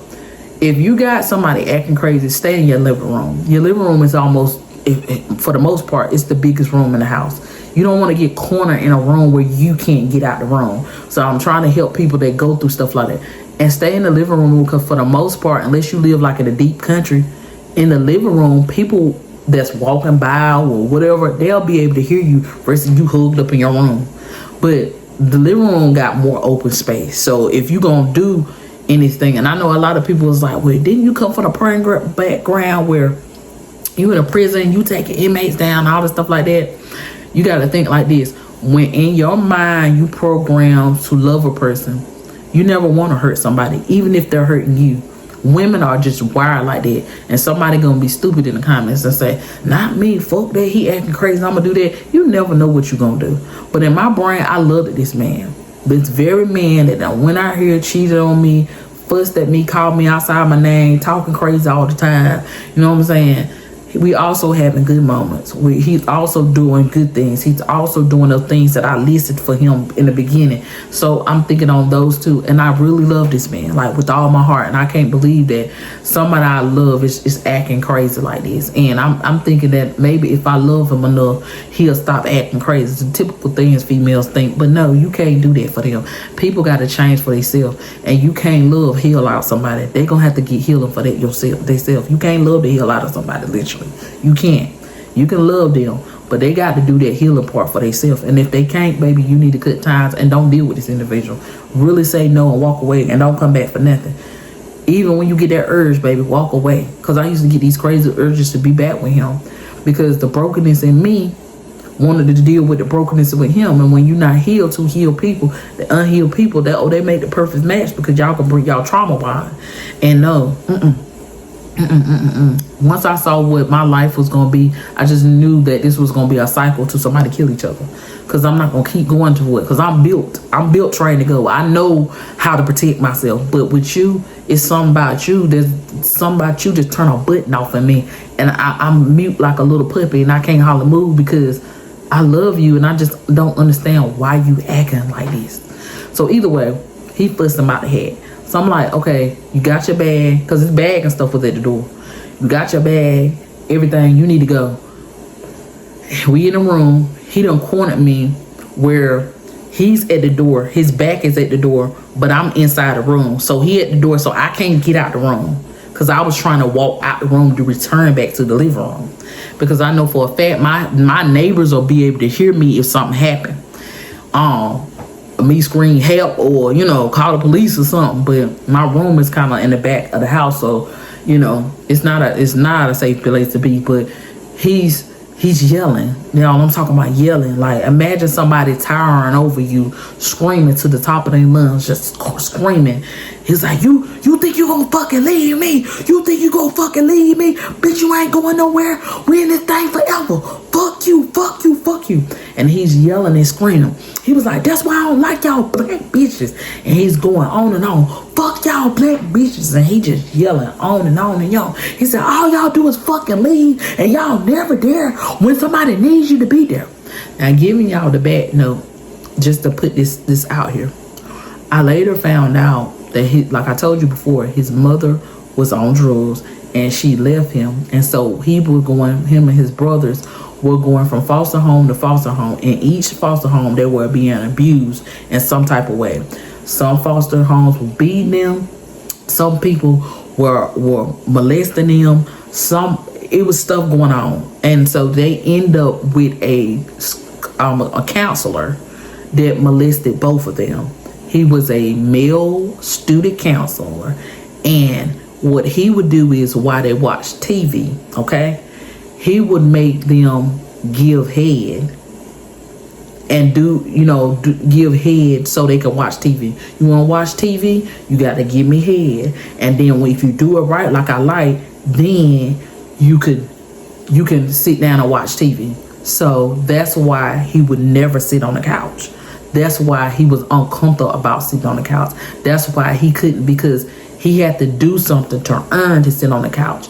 And it triggers stuff to sit on the couch, because he knew what he had to do to actually sit down.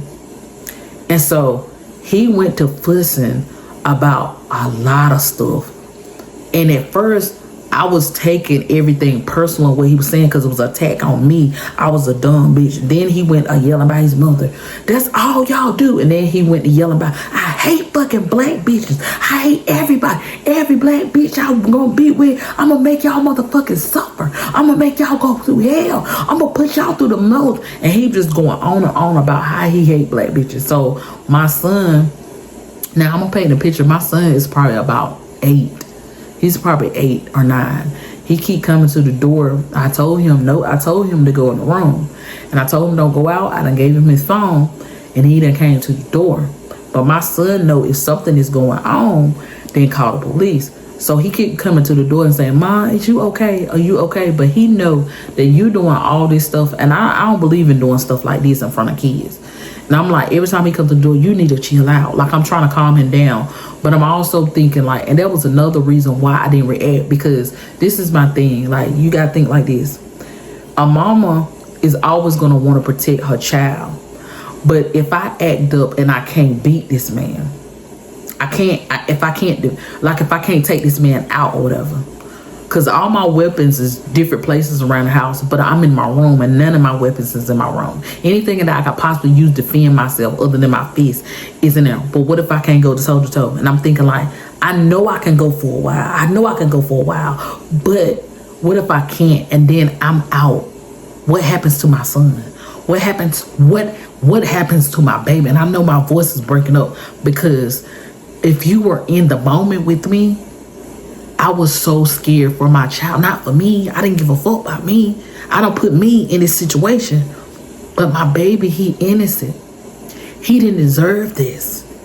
And now the big bad wolf order is this man that was supposed to be a man that loved me and appreciate me, and because you painted this big picture that you was him and you're not, and now you're in here acting crazy, acting insane.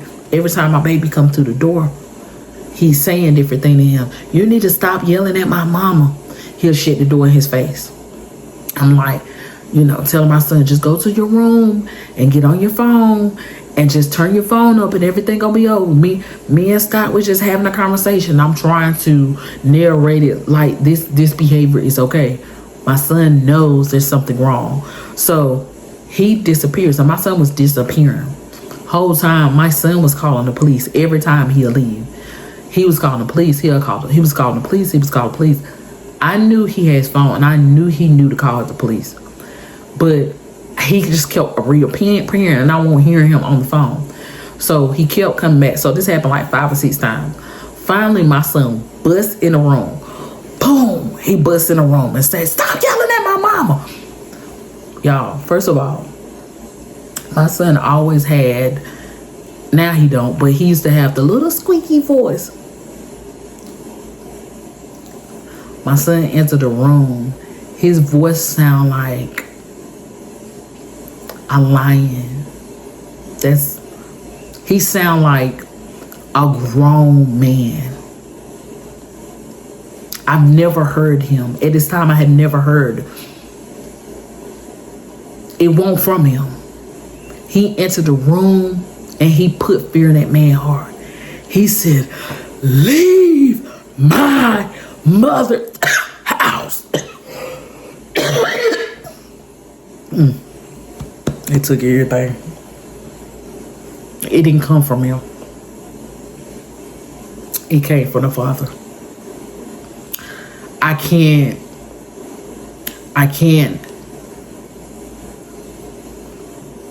explain what that voice sounded like. It scared me.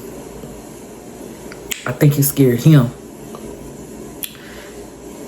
He stopped what he was doing because he was still going. I'm talking about, imagine somebody going in 15, 20 minutes and they yelling and screaming at you.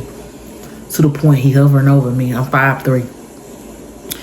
He's 6'1", and he's yelling, he's screaming and screaming, and you're thinking, and I done zoned out, came back thinking about all different scenarios, what I could do if my son come in. I got to protect my son. How do I go about doing it? I'm thinking about all this stuff. I done zoned out. He's still yelling.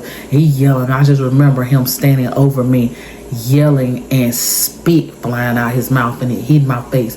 He yelling so much, spit is spewing out. It's coming down my face. And he just keep yelling and screaming, and anybody else mind would have broke. But all I heard was, he ain't even talking to you, sis. He not even talking to you. Listen. And he was fussing at his mother. And he was talking about, why you won't there? And why you let them people take me? And I hate you. And he was just going on and on and on. And then he was fussing and all the spit was coming. And my son keep coming in. You need to stop. And then after a while, he came in. Leave. Just leave. So he bust in. When he did that, after he scared both of us and scared himself from yelling at him, he takes my son. He grabs my son, and my bed was low to the ground because my bed had broke not because something he did here broke before I met him. And I was gonna get a new bed. But it was low to the ground. He takes my son, takes him up off the ground, and slams it on the bed. The hardest he can. And he begins to choke him. And in that moment, I was stuck. I'm looking. I'm debating. Like I zoned out. But then something clicked. So about 30 seconds, I'm stuck. Something clicked in me, and I didn't care about what would happen next. I knew my son needed my help, and my son on the bed just,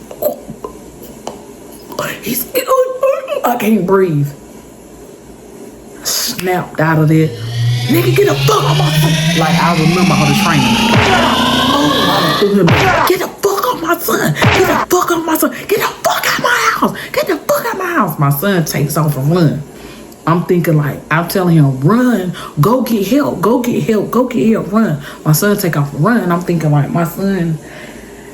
And the crazy thing about this whole situation is that I feel like I put my son in this situation. But the crazy thing about this whole situation is, y'all, my son would never leave me. He would never leave me. It was simple. All he had to do was run, go get help. You didn't have to be around. He would never leave me. That's the loyalty of little boys. Like, that is the loyalty of somebody that love you. He knew that I needed help. But in this moment, he probably thought mama was weak. She couldn't do it. Then I might have to step up. And he shouldn't have to do that. But I was so scared. What if I couldn't? That in that moment, I was so stuck. But in that moment, when I see my son, I snapped out of it. Oh, that went down the drain. I turned into a whole police. Get the fuck out my house, nigga. So my son, like I said, he done ran off. My son reappeared at the door, y'all. He got my mace. He said, shh, get the fuck out my house. Never heard my little baby cuss. Get the fuck out. Shh. So he like, screaming again. Because I'm connected to this man. And I'm gonna do a whole video about soul ties. Y'all make sure y'all watch that video. This tie that was in him, it was tied to him. He has a piece of me, I have a piece of him. I was hurting for him, even though I should be like, I felt so bad for him. So I ran to the bathroom like, come on, let's get it out your eyes, get it out. My son looking at him like, no, he need to get out. He need to get out. He need to get out. And so as soon as he got his face, he went in there screaming, get out, get out, get out. He get it off his face. He's watching now. As soon as he could open one, because he got one eye open. So he got one, he went back to acting crazy, y'all. My son sprayed him again. Shh, get out, get out, get out. So this time, get out. I'm making sure he get out, pushing him. Get the fuck out, get the fuck out, get the fuck out. And I'll make sure I'm giving all his stuff so he ain't coming back. So once we get him outside, boom, I shut the door, I locked the door and everything. And I was like, go call the police. So my son get on the phone, he called the police. He called the police on the way. He can hear my son call the police and tell him what's happened. I was like, we at such and such boulevard, you come now. And so when he did that, whatever, he came on. He heard the police on the phone. Well, you know, the people that answer the phone 911 hear something for him. He was like, I don't give a fuck, you call them, I'm gonna be right here. I don't care. So note this, when he pulled up, the son, he had a son that his baby mama would never let him get. And I never understood why she would let him get him, but she knew he had explosive behavior. So she would let him come see him, but she would never let him take him by himself. Every now and then she would, but she even had a restraining order on him where he couldn't come to her. But I guess she had a weak moment like me and she did that, so she let him come or whatever. And either way, the baby was in the car. And so, and also one of his other friends, now she had another friend that I really liked. He had just got out of prison and he was just talking about how he was going to change his life. He had got a job at a factory and I really liked him.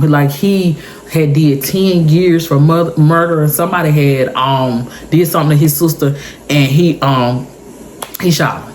And so he had did 10 years for it, and he was out. And I really liked this dude because he knew what it was to do hard time, so he didn't want to go back. So he was like, no, I heard y'all hollering and stuff was breaking. You need to just go. Come on, get in the car, get in the car. And so his baby is out there crying, like, just out there crying. What's wrong? And his baby probably about 3 or 4. And he's out there crying because he can hear it. Because everybody can hear what's going on. Because if you got all this commotion going on, somebody screaming to the top, your neighbors heard. So multiple people is calling the police, but I don't know because I don't see no police. And I physically myself ain't called the police. I didn't know that my son was going outside and calling the police. I had no idea. He was going to call the police every time he was leaving the room. And so anyway, he get in the truck, take off. Fuck you all. I'm done with you anyway. He drives off. I'm thinking like, yes, he's gone or whatever. This man, 2 minutes later, come back, pull back up. No, fuck you, bitch. You gonna die the fucking day. You gonna die, bitch. You gonna die, bitch. So he trying to break in the door, but see, the back door that he broke in before, they put in storm doors, and storm doors is like an extra layer. It's designed to keep anything out. I don't care what you got, you're not gonna be able to get. You're gonna have to ram a truck in the door. So because he done broke that door, they done put a storm door, so he can't get in there. And the front door is an old school door, so it's the doors are made for tough now. You know what I'm saying? He just can't break in this, and he just. Boom, boom, he taking his foot, kicking his foot, bitch, you gonna fucking die, fucking with me in my heart, bitch, you think you just gonna be done with me like that, thinking to note this, he still got that mace in his eye, so he done went somewhere, wipe his face, come back. But anytime you get sprayed with mace, if you sweat, so he sweat, so mace is coming down from his scalp, and it's coming to his eye, bitch, you put that shit in my eye, and he kicking, boom, boom, boom, boom. He tried everything to break the front door, but it wouldn't break. So once he seen he cannot break into this door, I had my house had like a big front window. So he was trying to break the window, but the window was tough. He punched it, punched it, punched it, and my son, he looks terrified. Like, he just looks terrified. I'm like, it's okay. The police been called, because the police said, they're hearing this. They're on the phone. The woman trying to talk to me. I'm not talking to her. Just sitting here. I don't want to talk to you. What's happened? I said, he's trying to break in the house. We'll get away from the door and do all that. If you can leave. I can't leave. He outside, ma'am. like, she just talking stupid. Girl, shut up. Like, just seeing no people. Stop talking to me. Hang up already. Because I won't talk to her. They're on the way. She was telling me, like, they're 2 minutes up the road. The GPS said they about to pull up and stuff like that. He's still going. So what he does was, I had chairs on my porch, and he still boom, boom, boom. He takes the chairs and shatters the whole window. Me and my son, we get back. He was like, fuck you, bitch. So once he breaks the window, I had an old neighbor. Like, he was about probably 70, and he used to walk on a walker. He came over there, could barely walk, came on, son, you need to leave. He was shaking. Son, you need to leave. You need to leave. You need to leave. Son, you need to leave. She had enough. You scared the baby. I know you scared. You need to leave. He was like, motherfucker, get your whole ass back across that street and mind your goddamn business and stuff like that. So I'm just thinking, like, you done did some respect the old man. I would think maybe, because when you get around old people, I think you humble yourself. No, he didn't give a hell. And so what ended up happening was, his friend got out of drug, like, fuck this shit, I'm not going back to prison. He picked him up and dragged him to the car and said, get in the car, let's go. So they took off and went on. But the whole time, I'm not lying, the whole time that he beating on the glass door, you would think I'd be in there scared. No, I'm talking shit, y'all. When he boom, boom, boom, fuck you, nigga, you a pussy ass nigga, you gonna fucking die about my son. Because I'm mad now because you done choked my son. Okay, so now I'm finna tell everybody that I know that's in my phone that will fuck you up personally to that. And you know what I'm saying? I done sent a whole text message out while he doing all this stuff, and then I'm recording him. Boom, boom, breaking shit. So, I won't talking to him. I had my roster. I won't talking to them while I was talking to him. But, you have a little roster in your phone. I done text 10 niggas. Yeah, y'all finna come. And I done text my daddy. He said, what the fuck I'm on my... Like, it's finna go down for real. It's finna go down. So I'm like, yeah, this fuck nigga. And every time somebody call, because everybody trying to call me, I'm not answering my phone because we need to be ready just in case the police don't pull in time. It ain't no more fussing and all this carrying on. It's time to fight now. It's time to fight. And I told my son, if he break into this house, I need you to run out the back door. I need you to leave me and do not come back. Okay? Because mama gonna have to defend you. Mama's gonna have to fight. And he said, why don't you come out the back door with me? Because he was thinking if we come out the back door, but how our yard was made, you had to walk around to the front to get out the yard. So I wanted him to go to the backyard because there was a hole in the fence that was small enough for him to go. I wanted him to go. There was a store down the street. I was like, just go to the store and tell them you need the police. He knew my address. I wrote everything down and just said, you need the police. Your mama in trouble. He would not leave me. He wouldn't. My son usually listen, but he would not leave me. He was like, no, I'm not leaving you. I'm not leaving you. I'm not leaving you. I'm not leaving you. I'm not leaving you. He gonna hurt you. He's gonna hurt you. I'm not leaving you. I'm like, go, go, go, go. Because I was scared that the police ain't gonna get there. So once his homeboy done dragged him off the porch and he done got him in the car, like literally to get him to stop beating the porch, he had to hit him like, oh, stop, Sky, you gonna go to motherfucking jail. I'm not going back to jail for you. Let's go. Your son in the car watching you do this dumb shit. Get in the motherfucking car. So he get in the car, still trying to wipe the mace off his face. He get in the car, they speed off. They speed off. As soon as he speed off, 3 minutes later, the police come. And when I say the police come, y'all, I think the whole task force come. There was 45 officers in my yard. I'm talking, they were lined up and they did not park. Everybody jumped out. But God, they was calling my son's name. Where are you at, son? Are you safe? And he run out. Help, help, help. He runs out. Help, help, help. It's me. I called you. He got his hands up. I called you. Help, help, help. And so they was like, what's going on? So they was like, is he in the house? And they run past me. They go in the house, so they come to get it. I'm like, he already gone and stuff like that. Come thinking like, if my son will repeat him. And so they were like talking to him, but they told me that he called them over 33 times back to back. You need to come. He gave the address. We're in trouble. We need help. And then he'll hang up the phone. Every time he would call, somebody answer the phone, he'll tell them where they at. He wouldn't talk to them. He just said, y'all need to come at this address. We need help. Send the police and hang up. So he had called 33 times. And it took them, almost 40 minutes to get there. What? I could have been dead by then. Him too.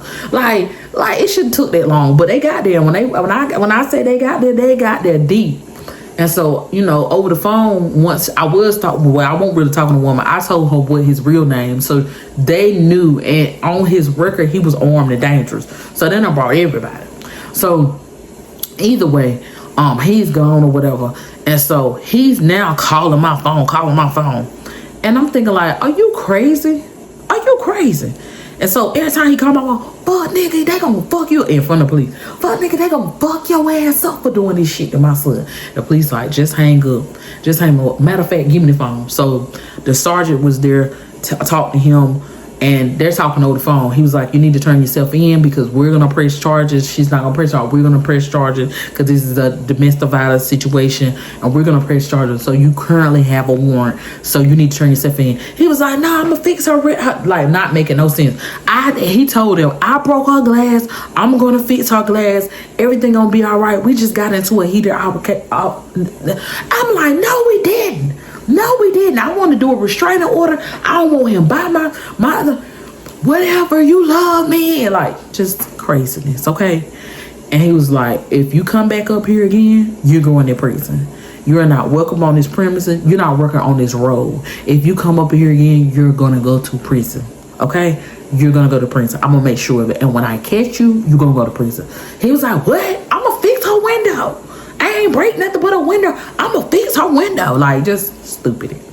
So what ended up happening was a dude that I used to do, like I said, I was texting everybody. So in rotation, different people will come stay at my house. I still, like, when my daddy texts me or whatever, I end up calling him and telling him everything that was going on. And he was like, you should have called sooner or whatever. I end up calling my daddy and telling him don't come, because I'm thinking I'm straight, because I already know the dude that I call, he finna come. And I just didn't know what was happening. I didn't want my dad to shoot nobody, nor did I want my dad to put his hands on nobody. But what ended up happening was, my dad did come up there to check on me. He made sure I was good, and just people in rotation will come and stay with me. Men was always at my house. My cousin came stay for a while, and this happened for a while. And then what ended up happening was the program that my friend originally told me about, I ended up contacting them because I needed money to move. They gathered the money together. I found a place. They paid my deposit, my first month rent, and my they put $500 to my lights. I ended up moving.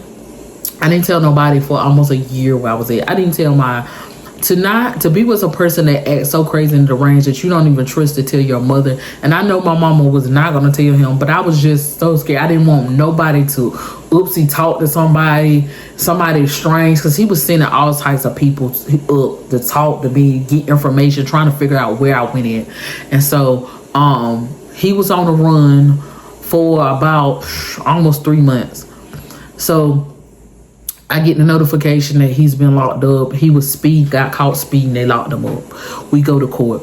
When I go to court, y'all, they call his name. When they call his name or whatever, they told me I had to sit on a witness bench. And when I sit there, there's 7 other women here. And I didn't understand what was they a witness to, because they were not with me. This man, all of us are black women, by the way. This man had did craziness to every one of us women. He had assaulted women. He had broke women noses. He had done all this stuff to all these women. When I say the things he did to them made my stuff look like nothing. And they had been looking for him for almost 2 years. And these women, their cases was over years ago. Some of them was recent. Some of them was a year ago. All these women was there to face, case after case after case. And I'm thinking, like, this is crazy. So I remember being in court, and he was acting up in the court. Like, they would bring him in the court. He sat down and hit the table hard. And it was all fear tactics, because he didn't want nobody to testify, because if we testify, he won't get charged after charge, like battery and stuff, and then stuff against the children, because he did it. Because you get different charges, like when you do things in front of children that's abusive, when you yell in front of kids, you can get a charge. When you actually do physical harm, he actually put his hand on. So it was charge after charge, but it wasn't just my child. It was different people that was in the court. Not only outside of court, he was sending different females to my inbox on Facebook and giving my phone number out. People telling them where I live, where I was living, because he thought I was still in the same place, but I had already up and moved. I'm talking about I had moved almost 40 minutes away from where I was at, so I wasn't really worrying about him knowing where I was at. But he was like, the different females were like pretending like they want to buy something, because I would always be selling something, y'all. And at the time I was selling lashes. I was selling a lot of lashes then, and so different ones that hit me up and act like they trying to buy some lashes, but then they be like, I can come to your house, don't you stay on such and such, and had my whole address. And I be like, I don't meet people in my house, so why do you know? And then they'll start talking about, why you going to court lying on Scott? He would never do this stuff to this, he love kids, this, that. You can get him so he can't be around his child. And I be like, girl, you was a stupid bitch. Because who wants to go to court and sit here and talk about the traumatic stuff that I done been through with this crazy deranged nut fool? Okay, nut fool. Okay, so what ended up happening, y'all? This story time long. If you still here, drop some hearts in the comment. Drop some hearts in the comment. I want you to drop some white hearts in the comment. Drop some white and purple hearts in the comments if you're still here. If you're still here, this story ain't over yet, but we finna eat it. But anyway, we go to court. I end up having to go to court like 3 times. And the one thing that I really felt bad about in the court, that when you go through traumatic situation, you don't want to tell the court everything that you know, but in order for him to get charged, you have to talk. And I remember just being in the court, just not wanting to verbalize, like so mad that I got to repeat all this embarrassing stuff. And I went back when I wrote y'all a detailed format out what happened. Now all these people I don't know is in there and listening to what's going on. So I had a person, an advocate, then that's what they call it when somebody come in there and help you with the victimism, to basically tell everything, because I refuse to talk. I refuse to know. And so then they was like, I had to testify. So I began to tell him what happened to me and stuff like that. But he was doing stuff like hitting the table hard and having loud outbursts, and he was like, that shit didn't happen, and she lied like a motherfucker. And he was like, sir, you're gonna be escorted out, not in my court. I'm sorry, Your Honor. I'm sorry, Your Honor. Like, he was doing things so that the different women that was in the lineup wouldn't say different things. It was a scare tactic, because he felt like, okay, I know how I used to have you, so I'm gonna do this stuff. And so we end up testifying, and for my case, because I left after he got 2.5 years. He did 18 months of my time. That from my situation, and he was facing 5 years, but they only gave him 2.5 years for what he did, but he only did 18 months. And once he got out of prison, they notified me that he was out. He was out on probation. And prior to that, I remember when we got in that altercation, I tried to go back to work. So let's say this happened on a Saturday. I tried to go back to work, y'all, and I didn't realize that, you know, in a process of me getting him away from my son, we tussled a little bit, you know what I'm saying? It was snatching up the hair, it was some tussling and stuff like that. Okay, we throwing, it was a tussle, because I had to stand my ground and let him know, like, you're not gonna hurt my child. Like, you're not gonna hurt my. And once he saw that, it was like his whole demeanor changed. Like, if you were gonna fight back, he know that he did too much when I'm yelling. Now I'm acting like, I literally channeled him and started acting like him and stuff like that. So in the mix of us doing that, I didn't realize I had got hit. I had got hit multiple times in my face, but I done zoned out, because all I see is you done put your hands on my child now. But I'm hitting and we doing stuff like that. I didn't realize, I'm talking about, I done got choked. I done got, you know what I'm saying? I done got hit in the face multiple times. But I'm not feeling none of it, because I'm thinking about my child. Like, it ain't what we doing. I'm not even thinking about. So when they pull up, my face is swollen. When they call the paramedics, because not only when you spray mace is on us as well.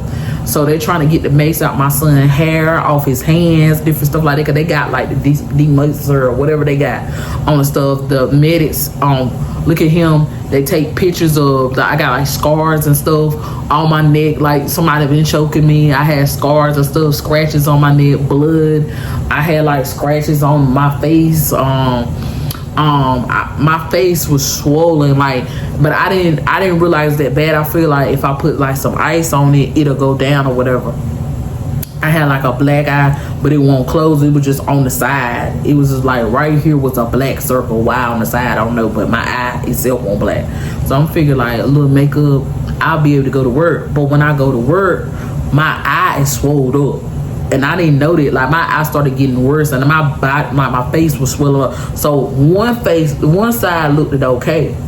And see, what people don't know is when you go through stuff like that, you're in shock. Even though this happened to you, you're in shock, and you're trying to go back to a regular situation, but your body in shock. And what's going to happen is, if you get physically hit, your body's gonna have some kind of reaction. So I had one side of my face was good, and what I was doing was taking ice, and that was good. And then one other side will swell up, and I get that down. And then I was holding ice on my face, because I drove like an hour and 20 minutes to my job. By the time I got to my job, I figured like I'm gonna be good. By the time I get into prison, my face is way worse than what I know it as. And so somebody has told my boss, like, I don't know what happened to her, but she need to go home, because her face is swollen up like she been in a fight. Now note this, I got one nail on. I got one nail. I ain't got no nails on now, but I got one nail on. Some of my nails bed is ripped out. Like, I look bad. I'm at work looking crazy, for real. And so my boss called me to the office and said, when he saw me, I remember him saying, You been in a fight? Who you been in a fight with? And he got so mad. This man put his hand on you. You got people that's here that was trying to go. You got all these people that will help you.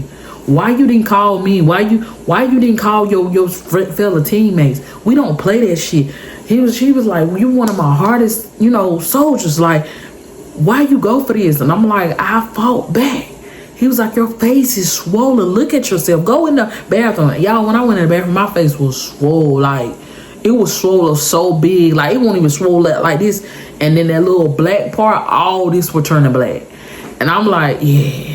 He was like, you need to go home for the rest of the week. Now, no, this is a Monday. He said, go home for the rest of the week.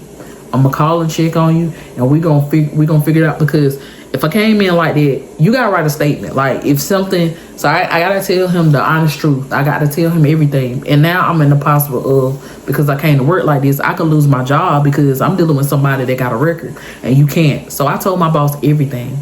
He told me, don't worry about it. I'm going to report it. We're going to come to something. So I'm at home thinking I done went through this traumatic situation. And now I'm at home thinking like I'm going to lose my job. I'm going to lose everything because I deal with this crazy food. So I remember, like I said, people are in rotation checking on me. Even a police officer in rotation, they come by, knock on the door, make sure I'm good. And I'm in another location now. But I still had 2 officers that used to come and check on me. But only 3 people knew where I lived at. So those people were coming in rotation, making sure I was good too. Good, ain't nothing strange happened. And where I was at, I was in a very nice neighborhood. It was a gated community, so you had to have like a pass. I won't worry about him coming or popping up. Even if he popped up at the gate, them people, it was a neighborhood that if you said "I chew" loud, they call them police. Baby, you going to jail. And that was a night. It ain't gonna take them 45 minutes to get there. And so I won't really worry about him being there at all. I knew that I was in a nice and safe location. I won't worry about that. But I was worried about losing my job. Like, I was so worried about losing my job because I know what I did. Once I found out I tried to cut ties, but it just was, I was in this crazy abuse cycle with him. And so what ended up happening after that, I get a phone call. It's like a Friday. Remember, he told me to take a week off. And he said, Monday come to work and just come straight to my office. So I'm thinking like, yeah, I'm going to get fired. And so I don't even bring nothing. I just come. I got my little belt and stuff on. Got my little mace and stuff like that. Come in there and I like, yeah. So they gonna fire me. He was like, no, we're not gonna fire you. We're gonna protect you. He said, I found a report. I found out everything. I found out where he's currently staying at. I found out who his probation officer is, and I talked to his probation officer. So he had his probation officer on the phone. He said, I heard what happened, and he said, they were the probation officer and him were cool. He was like, you're one of my brother's soldiers. So he was like, we're not gonna let this man do anything to you. He on strict, like they had him on a strict probation. He had to be in the house, I think at 7 p.m. He said, I'm checking on him every day. If he ain't in there, I'm violating. I don't care what he do. If he pee dirt, I'm violating. I'm gonna keep popping up. Like he was like, I'm gonna make this man life hell until he get violated, because if he got violated, he had to do his whole 5 years. But I think that was a goal. But he, I didn't care. I didn't want nothing else to do with him. So then he went, and because my phone number, I didn't change my phone number.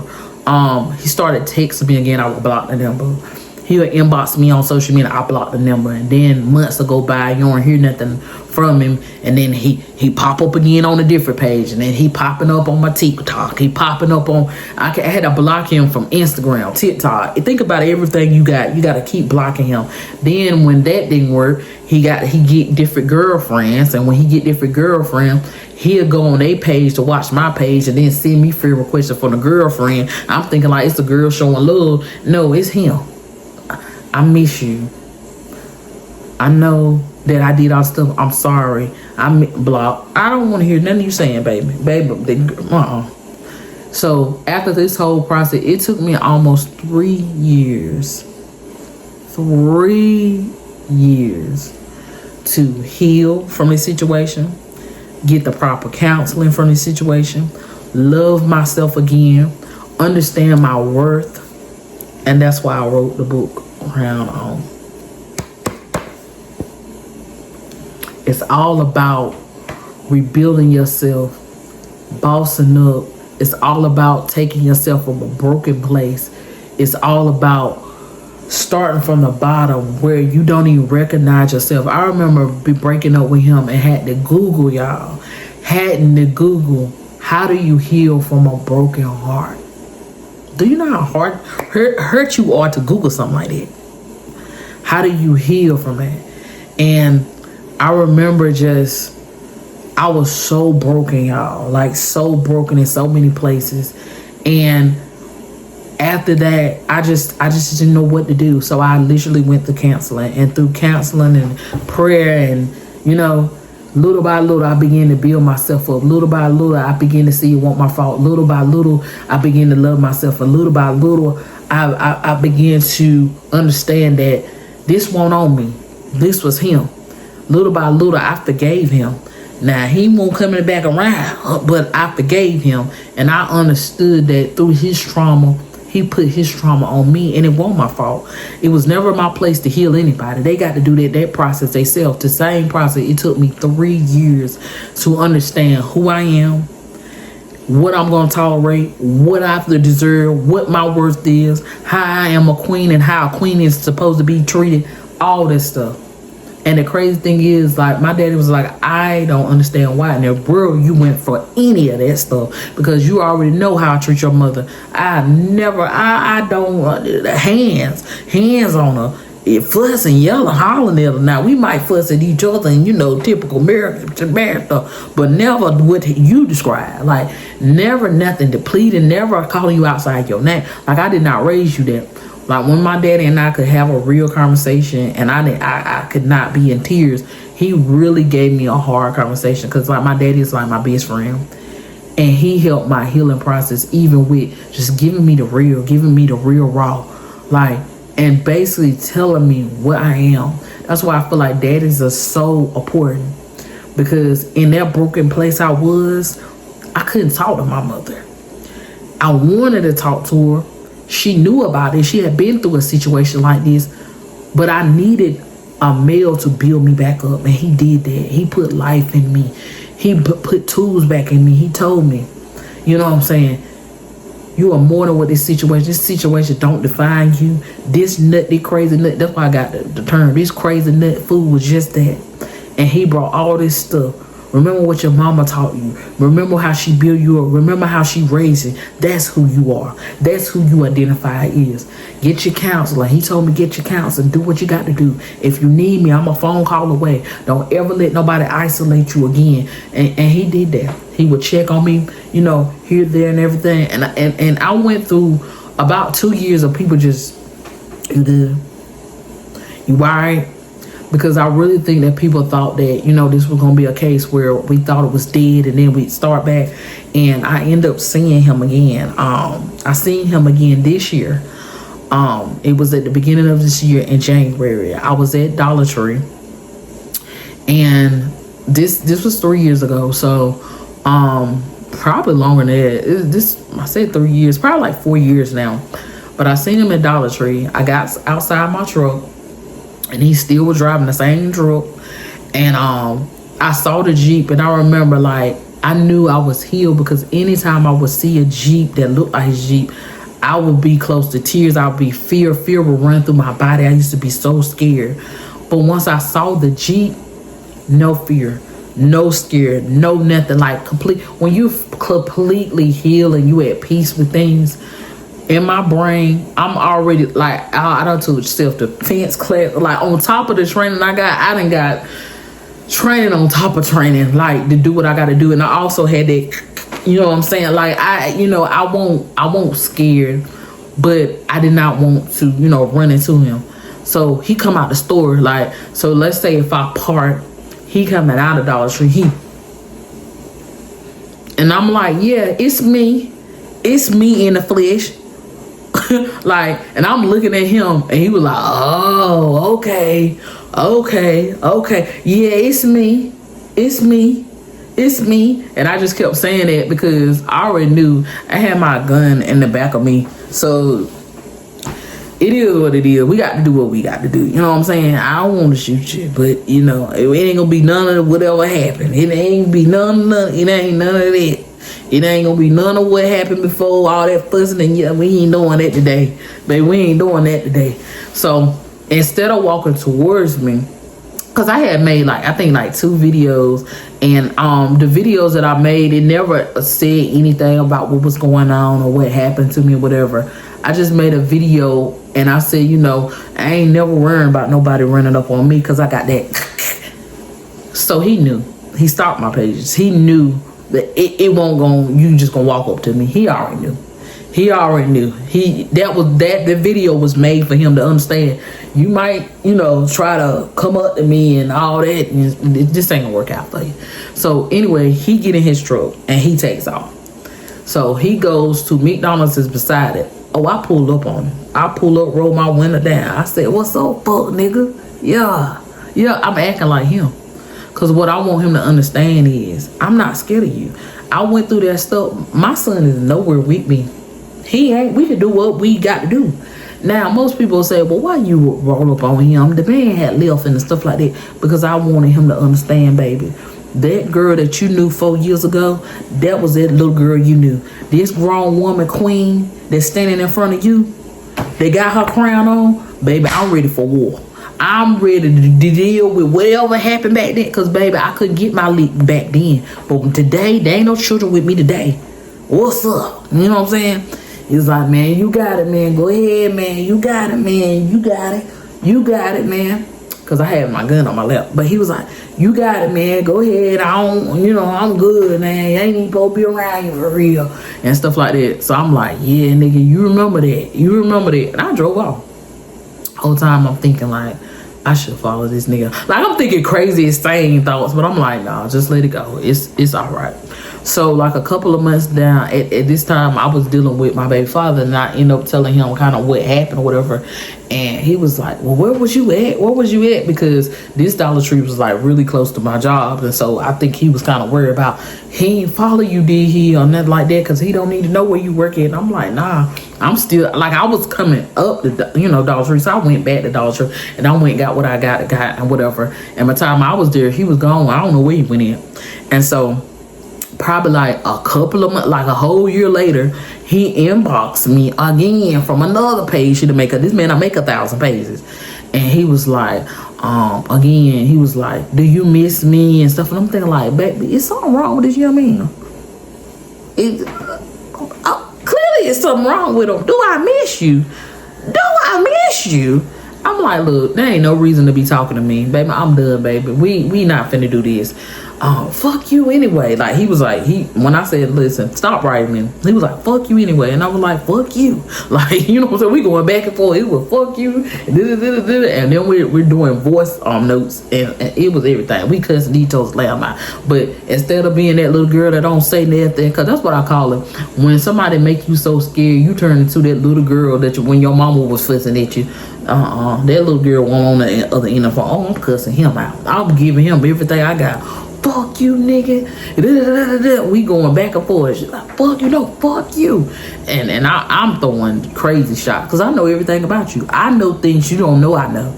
And things that's in your file, I'm fuck you, nigga. That's why this nigga fuck your ass in the time. And your brother too. Like, I'm violating, like, for real. Like, this.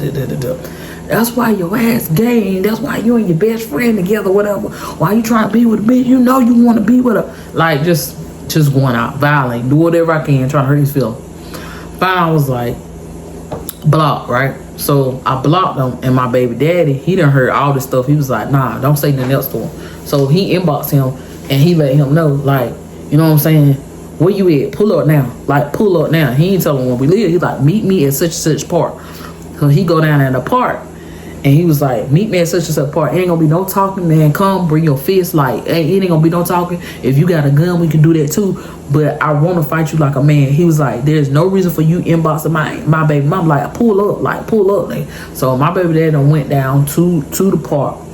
And he don't went live. Nobody is at this part. No kids or nothing is at that part. Because I told him, if you pull up, if kids at the park, you need to leave. No kids is at the park. He done went live.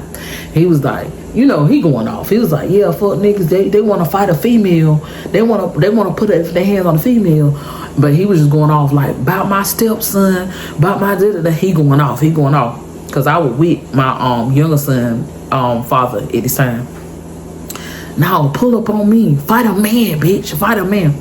This man inboxing him, calling. Also, oh, so you big man, you the second baby daddy. Oh, you the second baby daddy. Like, kept saying that. He was like, yes, I can count real good. Yes, I'm the second baby daddy. And she had 14, I would be him. He don't, like, none of that is bothering him or nothing. He don't care about it. He was like, you ain't making no sense. Pull up, you doing all these.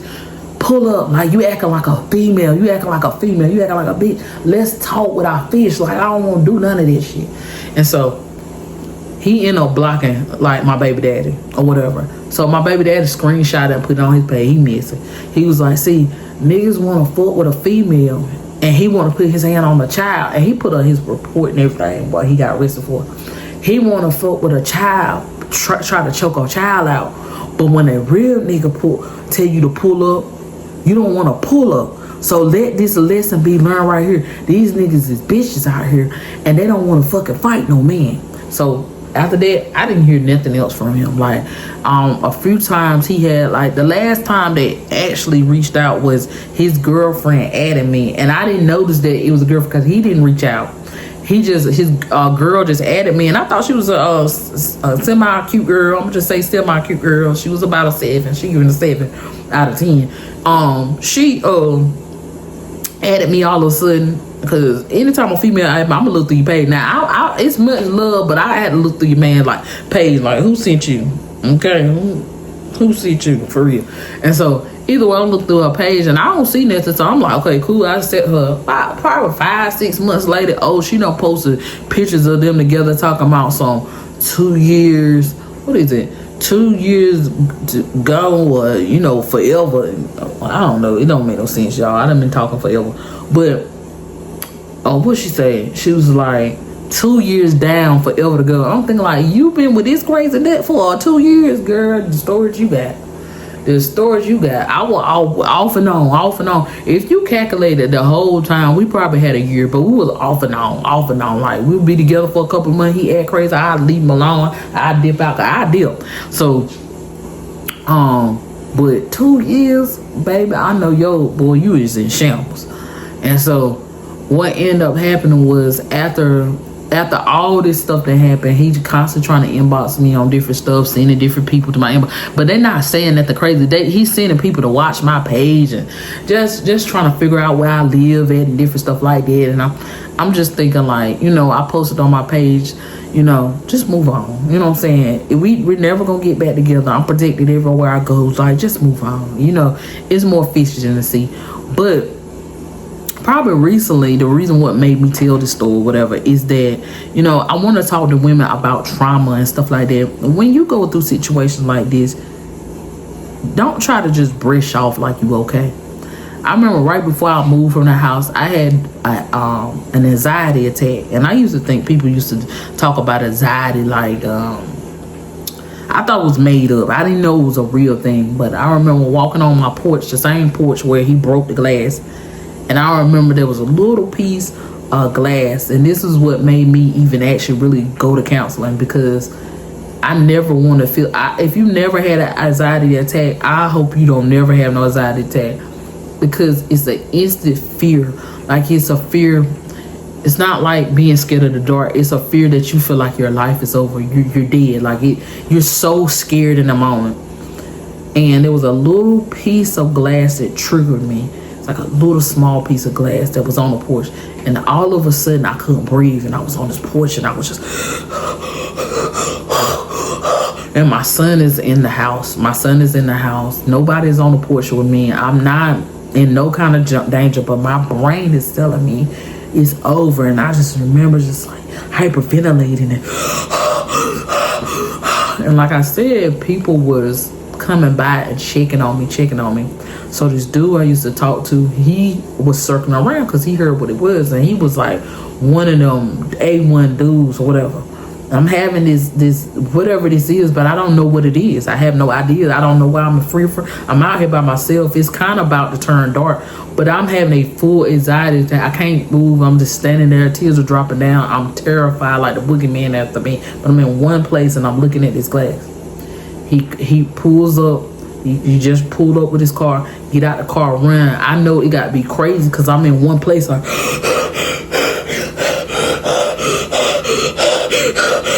just going through, spit coming down. I'm crying. I can't get my breath together. I can't not physically breathe. I'm like, I'm about to pass out. Like I don't know what to do. And he just pulling up because I literally went outside to take the trash out and saw that one piece of glass, and I just went through.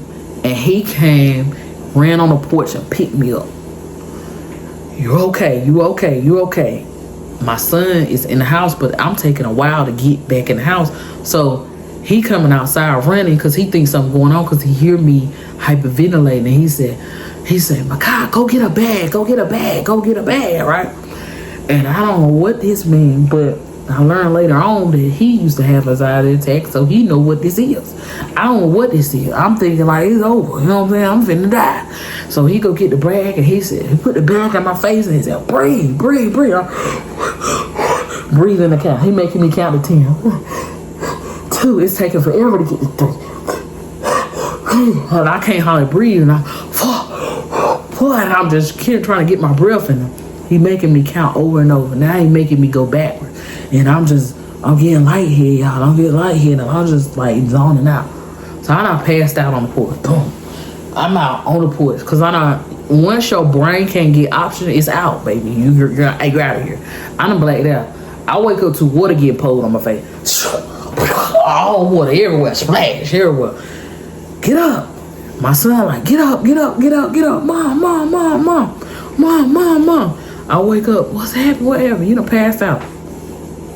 So, the ambulance that came, they told me I had anxiety attack, and I'm like, what's that? And they telling me what it is. And so then from there, they contact my advocate because they assumed it's maybe this man is here to do something crazy, and I'm like, nah, this man did nothing to me. And then he started sharing his story. He would never leave me, my friend or whatever.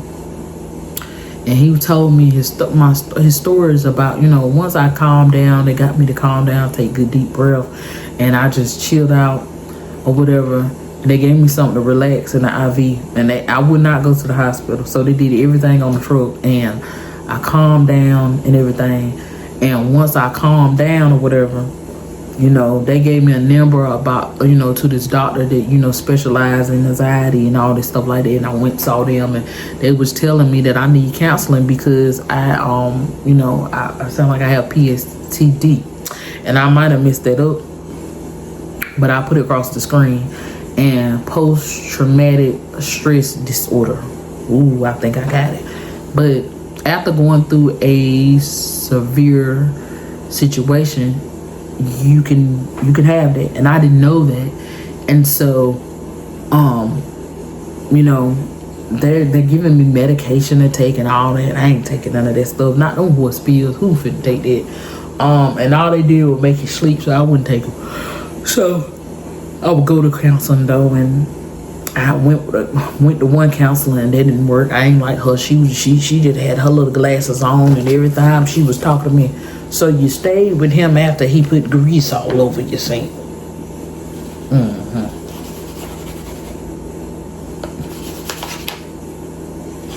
She had little glasses she looked over, so you stayed with him after he broke in your eye.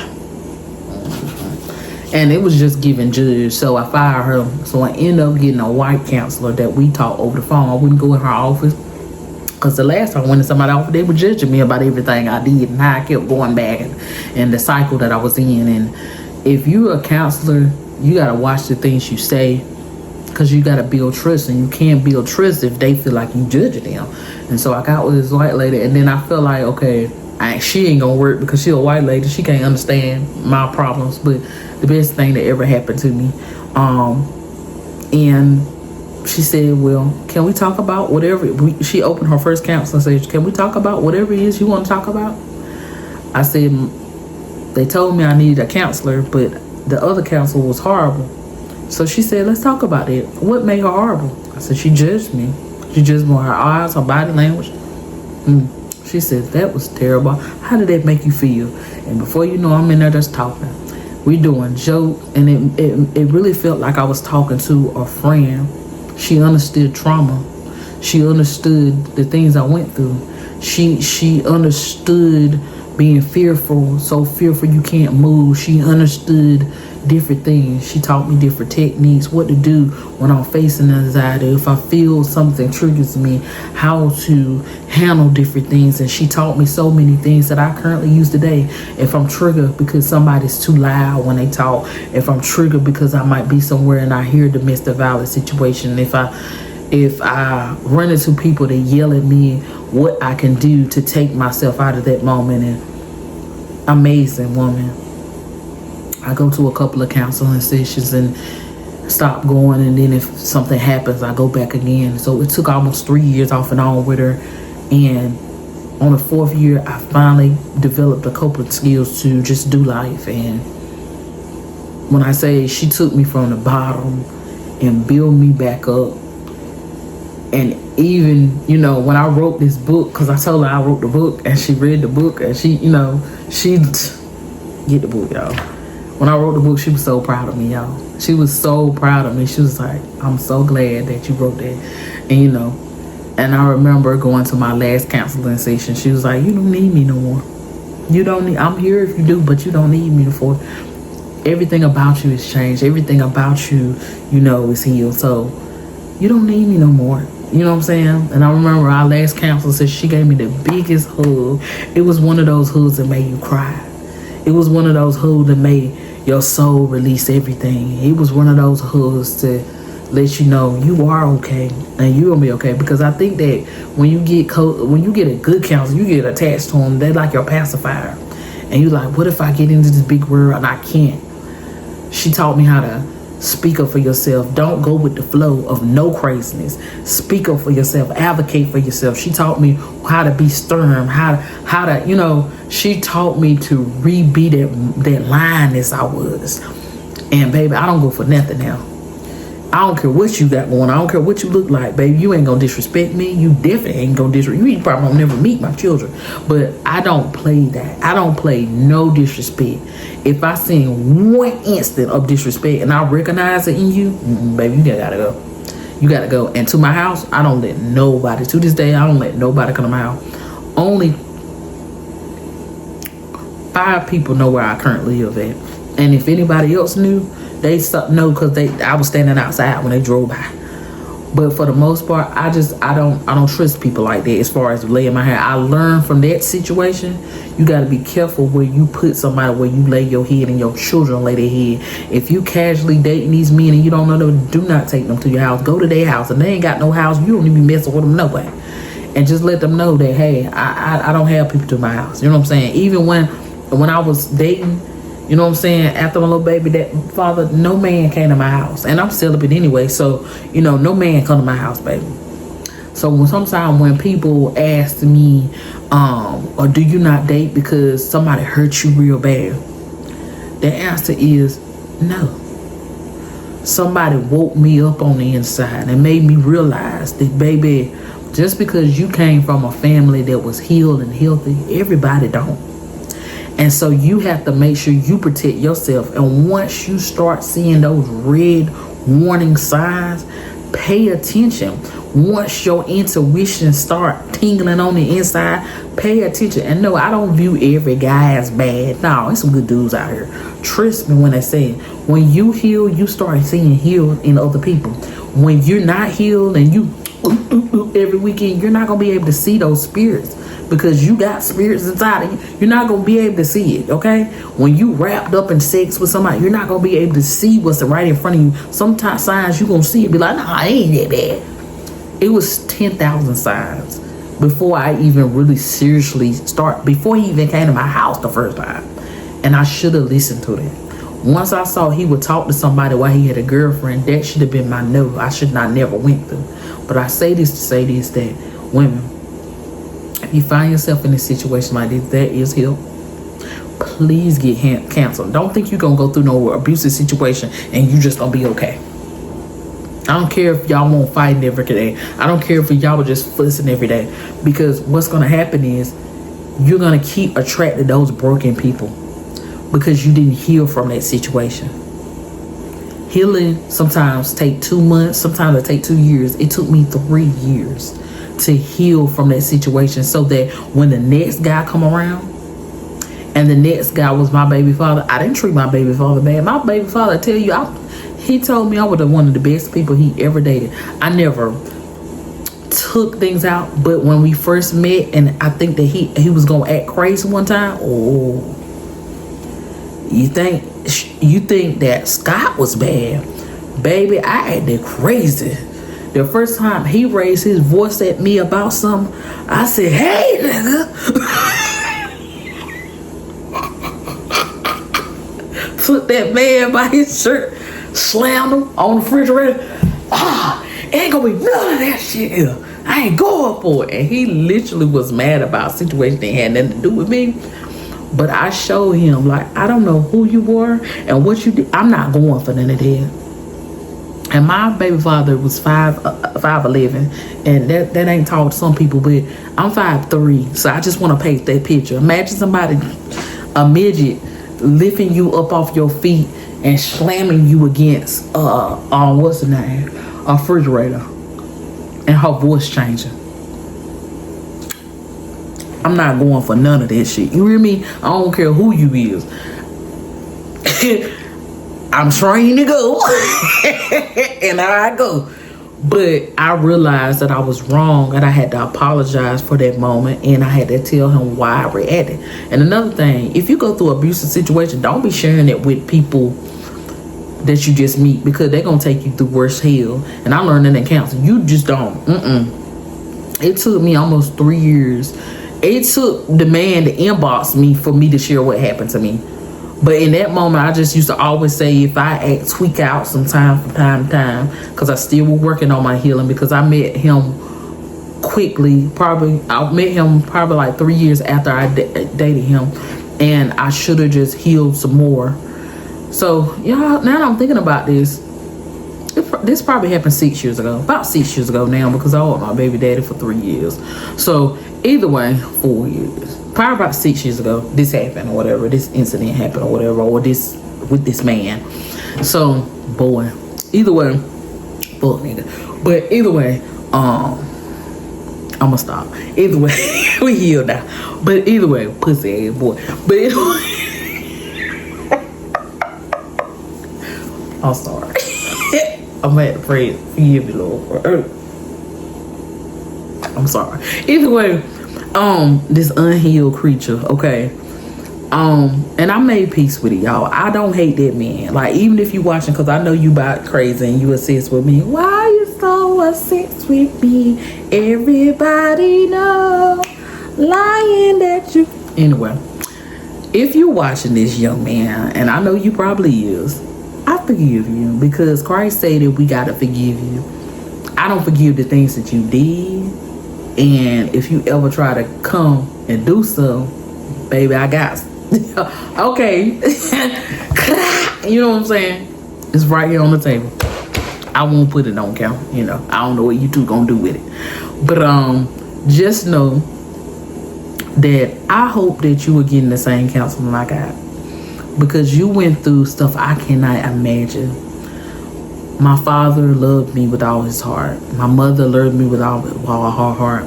I didn't have no strange uncles around me, or, you know, I didn't have people that was teachers or counselors that, you know, violated me and nothing. So I can only imagine the trauma that you went through. But I really my prayer for you is that you get the divine healing that you need, because of the simple fact, it's not black women's fault. Like, in the mix of him screaming and stuff, he basically said that he's gonna make every black woman that he meets suffer because his mama didn't come back and get him from that monster. So I pray that you heal from the monsters that you met in your life, and that you get the divine counseling, you get the divine intervention from the Lord, and you turn your life over to the Lord, because it's never too late, okay? The Lord loves you. So that I can't even get it out. I can't get it out. I forgive him, y'all. But the Lord loves you, and I don't. But you know, I forgive, but I don't. But he loves you even the way you are, and he can heal broken places that don't make sense. The things that the counseling can't get, the Lord is there, okay? He gives me peace without understanding. I don't have anxiety attacks anymore. I don't go through those types of things. You could even say simple prayers about, Lord, if somebody put fear in my heart, let them take that away. You know, like, the Lord is so good, y'all. If you don't got him in your life, I promise you, y'all, you need to develop a real relationship and stop playing with him. But I promise you, it's just, once you get that, you locked in, you locked in, twin, y'all locked in for real. He give you peace, even to the point, y'all. Recently, the dude that I told you that when I came to his house, he was there and I was originally talking to him. He literally tried to trauma bond with me. Now, by this time, I'm healed. I have forgiven this man. You know, he gonna stay over there and I'm gonna stay over here, but I have forgiven that stuff. I had let go, because whatever you did, that was what you did then. That ain't none of that gonna play over here today, baby. It's over, Faith. But a young man contacted me and was just telling me all this stuff, how this man had beat him up several times, vandalizing his house. Everything he was doing to me, he was doing to him. Vandalizing how, throwing grease all over his, just beating us up, putting holes in his tires, just doing the worst of this boy. Like, and to the point, this man moved to Texas. We in North Carolina. He moved to Florida. He moved to Florida because he didn't want to ever bump into him again. But he was doing all this hard talking. Yeah, if I ever see this dude, but baby, you left. Now, I went 45 minutes away, okay? Now, I done came back now, but I don't live on the same side of town I was on. I live in the suburbs now. But, you left, like you dipped, so you won't never have to be around this boy again. So, you know, and I told him I'm not gonna trauma bond with you, but I didn't put in no words. I was like, well, he was like, I'm sorry you went through what happened or whatever. I read what happened, because, you know, it's a point, it's public record. I read this, what happened with your son and stuff like that, and I told him, you know what, my son is okay. My son got counseling. My son is okay. We're both okay and stuff. I'm like, if you went through all this stuff, I'm gonna encourage him, you need to get counseling. This is something that you're just not gonna get over. If you're still talking about it and it's 4 years later, like you know what I'm saying, this is something that you really need counseling for, and it's okay. And I'm saying, I'm sorry that these things, I apologize, and like I did this stuff to him. I'm sorry that this stuff happened to you. But he was like, yeah. And he was like, okay. And then the next time I came up to check my page, baby, I guess he thought we were gonna trauma. He done blocked me. Like, did you want to cry me a river and you want us to cry together and hold each other? Like, when we supposed to run off in the sun because we both deal with somebody crazy in the range? No, sir. I won't gonna do that with you. I just won't gonna do that with you. I just encourage him to get counseling, and you know, and I got blocked and I'm fine with it.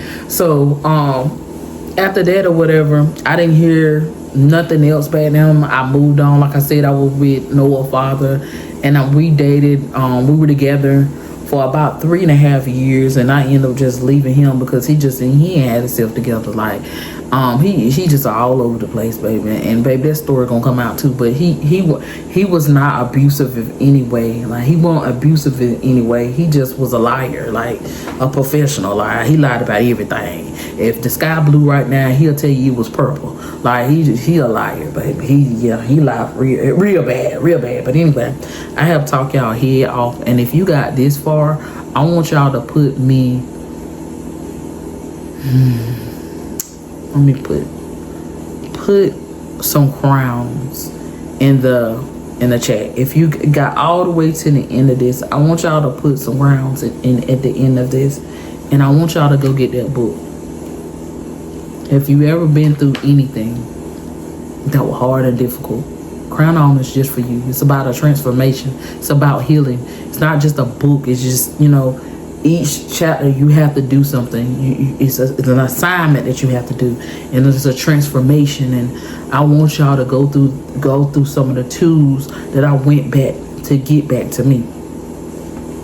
And if you're currently going through this, You know, reach out. There are people to help you. Even if you don't want to know what to do, just email me. Just email and say, hey, I need help. I live in such and such town and state, and we'll figure it out. Because there's an advocate everywhere. And if they're not, we'll find one. But you don't have to live. I would say if you're in an abusive situation, the answer is to move and don't tell nobody where you at, okay?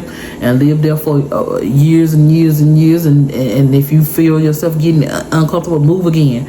Because if somebody is crazy and the range like this, I believe if I didn't move, this man was going to keep coming up. He was going to keep terrorizing to the point where once he realized that I was done, like he knew I was done, he had did too much, it was on 10. You know, when he was beating the window in or whatever, his eyes were changing colors. Like, he looked like a demon. He didn't even look human no more. Beating my, like, you could tell something else was taking over. Whatever he was, like, and now that I'm spiritually declined, like, he was not himself no more. And a lot of people got to understand, a lot of this stuff like that, these are spirits that are attached to stuff. And counselors can do so much, but that's why you got to have a relationship with God too, so you can discern this stuff like that. You'll be able to see that these spirits are attached to him. That's the same spirit that man had that was supposed to take care of them. That spirit is on him. Hatred is on him. You know, violence, vengeance is on him. Those are spirits. People don't know that, but all that stuff is spirit, and they all in there teamed up working together. And baby, he held, okay, and he you know, throwing you could tell anytime he went through a phase, his whole eyes were changing color. Like, he had dark black eyes, but his eyes were just tamed, where it was almost like he didn't have a pupil, and he was like black eyes just looking at you. No, you know, like, it was just solid black eye. Even the white part would just get black. Like, that man was something else. I hope you somewhere getting some healing, baby, not out here faking fun like you don't need nobody. Because, baby, I had to get counseling. If I had to get counseling, I had to deal with you, and you deal with yourself every day, boy, go get you some counseling. But anyway, I hope that this story helps somebody heal. Don't feel bad for me if you listen to this.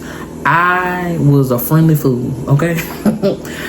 I ain't gonna say I needed to go through all this, but I needed to go through some of this so I can understand that you can't have everybody around your kids, because I went just through this. What if I had somebody that like kids? You know what I'm saying? You know what I'm saying? Like kids a little bit too much. You know what I'm saying? That, you know, like, I had to understand, you know what I'm saying, that you got to protect yourself and make sure your kids are protected at all time, and make sure you govern yourself. I had to understand red warning signs, and I got videos talking about red warning signs. I had to understand how to pay attention. I had to understand, listen to your intuition, because it's God-given. These are things that I had to understand, and sometimes your lesson you can learn the first time, because, you know what I'm saying, you just learn the first time. You like, okay, I ain't finna do that. I seen he doing that, I'm good.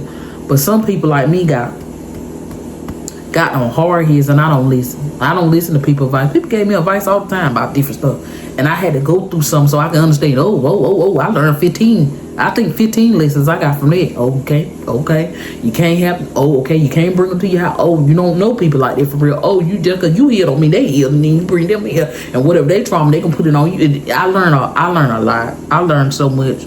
The whole situation grew me up in a way, and it also made me want to go in the field of mental health and social health, and that's why I currently got my degree, and I graduate December the 18th. So I went in the field also to help people that face, like, going through these things that he's going through, to help counsel people, to help be there, to help be an advocate for people that like are going through these things, like, and actually to be able to go through this situation. This helps me to be a better person that can help the people that I'm servicing, because who else better than a person that actually knows what you're talking about being so scared you don't know what to do, about being so scared.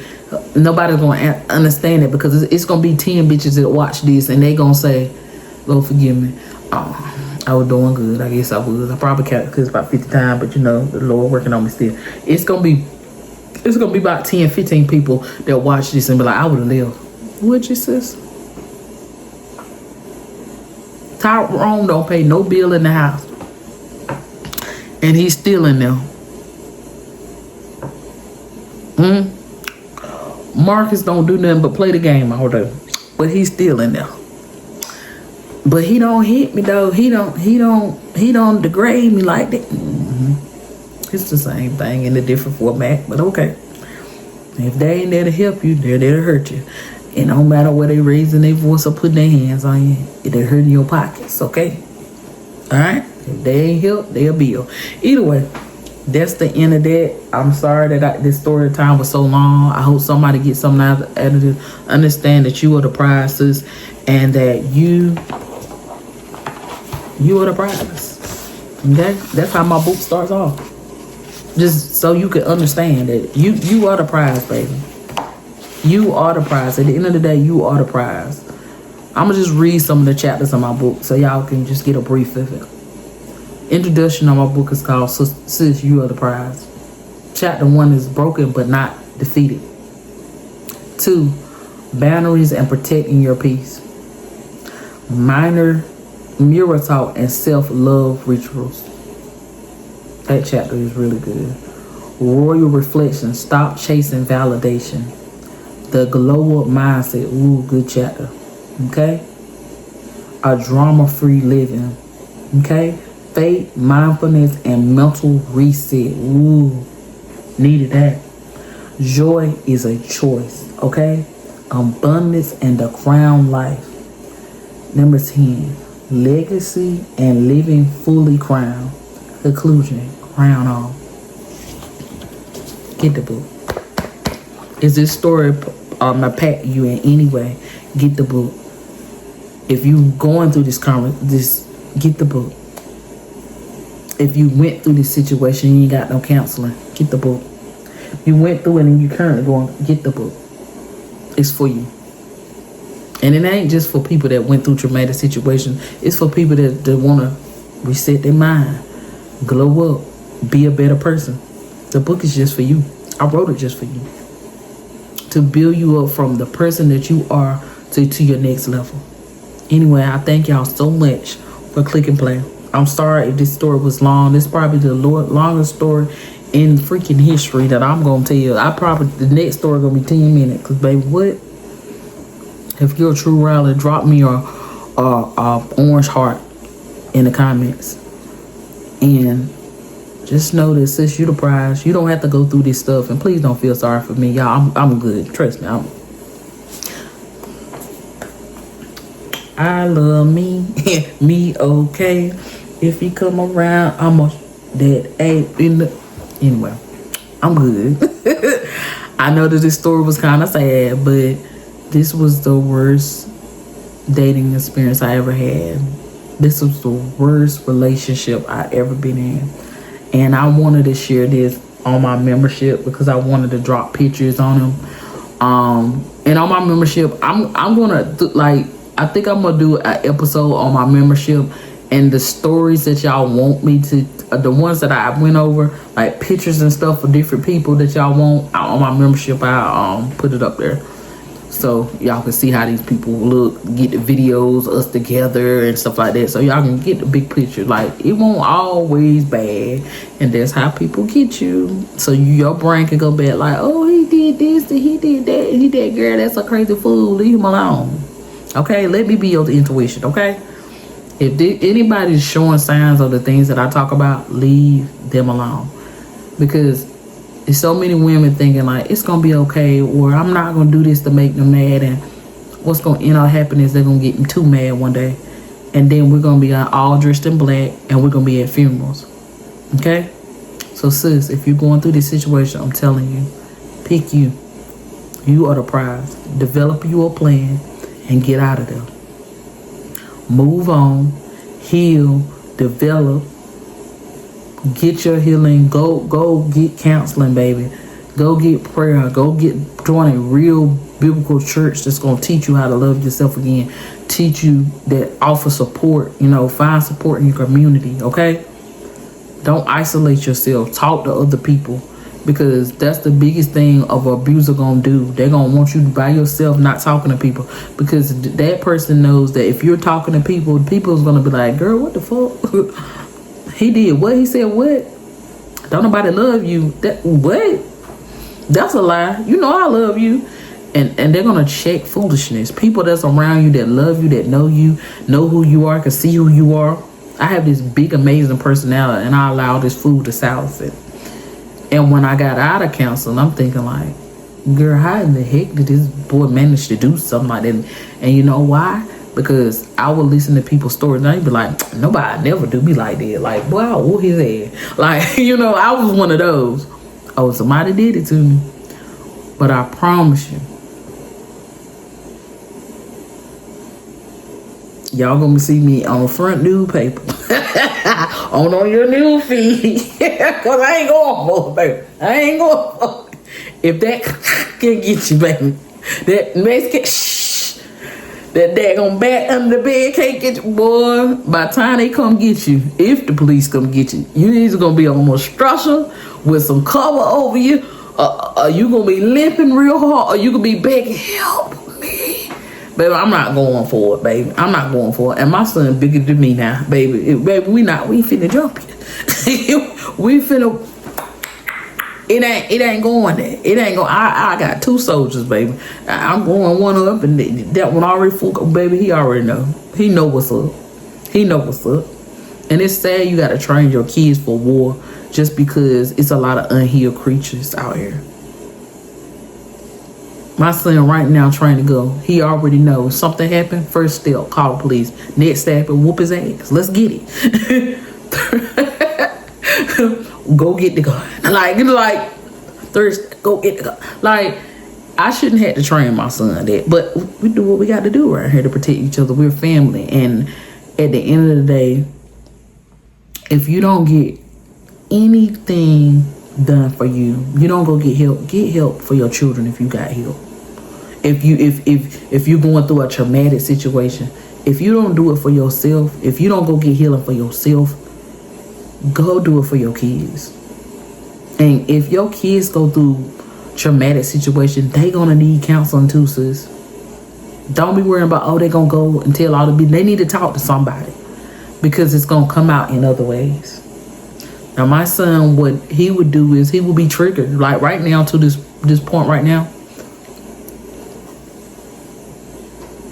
he don't like me dating. He want me to date. He'll tell me all the time, girl, you need a man. He'll tell me that quick. But if I'm say I'm talking to somebody, oh, he got to investigate who is it. If he, you know, he be going through my phone, y'all, like he my man, right? I don't like him, mom. I'm like, hey, look, you know, even with male teachers, like if they raise their voice, they think that maybe he's acting. He don't allow people to raise their voice at him, and people would never know that he went through this traumatic situation. Why he's so it males like he. Because he's in his brain, he's never gonna be that helpless little boy that couldn't help his mama, you know. But he did what he supposed to do. He roared like a lion, and he got his mama out there wrong, and snapped her too. And girl, get yourself together and get away from this fool. But anyway, I said all this stuff to say that I'm okay, because I know somebody gonna be like, I'm sorry you went through this, babe. I'm glad I went through with some of it, because it knocked a little sense in me. It literally knocked a little sense in me. And but what we gotta understand as people is that we're here to help other people. I had to go through this so I can help many women. I had to go through this stuff. It doesn't make sense at the time. We never understand, like I talked about in one of my Bible times.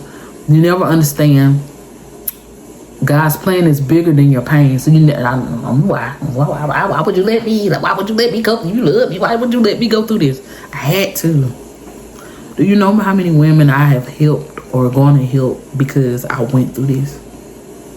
How many women, not just to help them through the abuse, but help them heal. How I went through, I can share how I healed. You know how many women I'm going to help? Millions. That's the goal. Thousands. That's the goal. Hundreds. That's the goal. So through it, I still praise the Lord. through it, he still get the glory. Even though I didn't understand why in the world. I'm good people. Like, why would you put me through this craziness?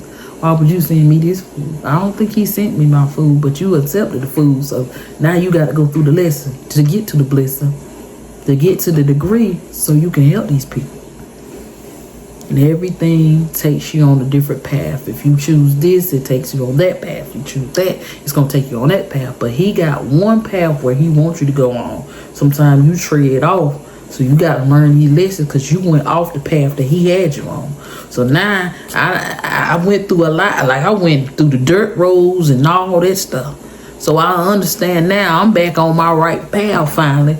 It ain't so hard when you in the lane you supposed to be in. It ain't that hard, okay? You still have your trials and tribulations. But he took me, I took myself over him. And he put me back on the path. And I finally see what my purpose was.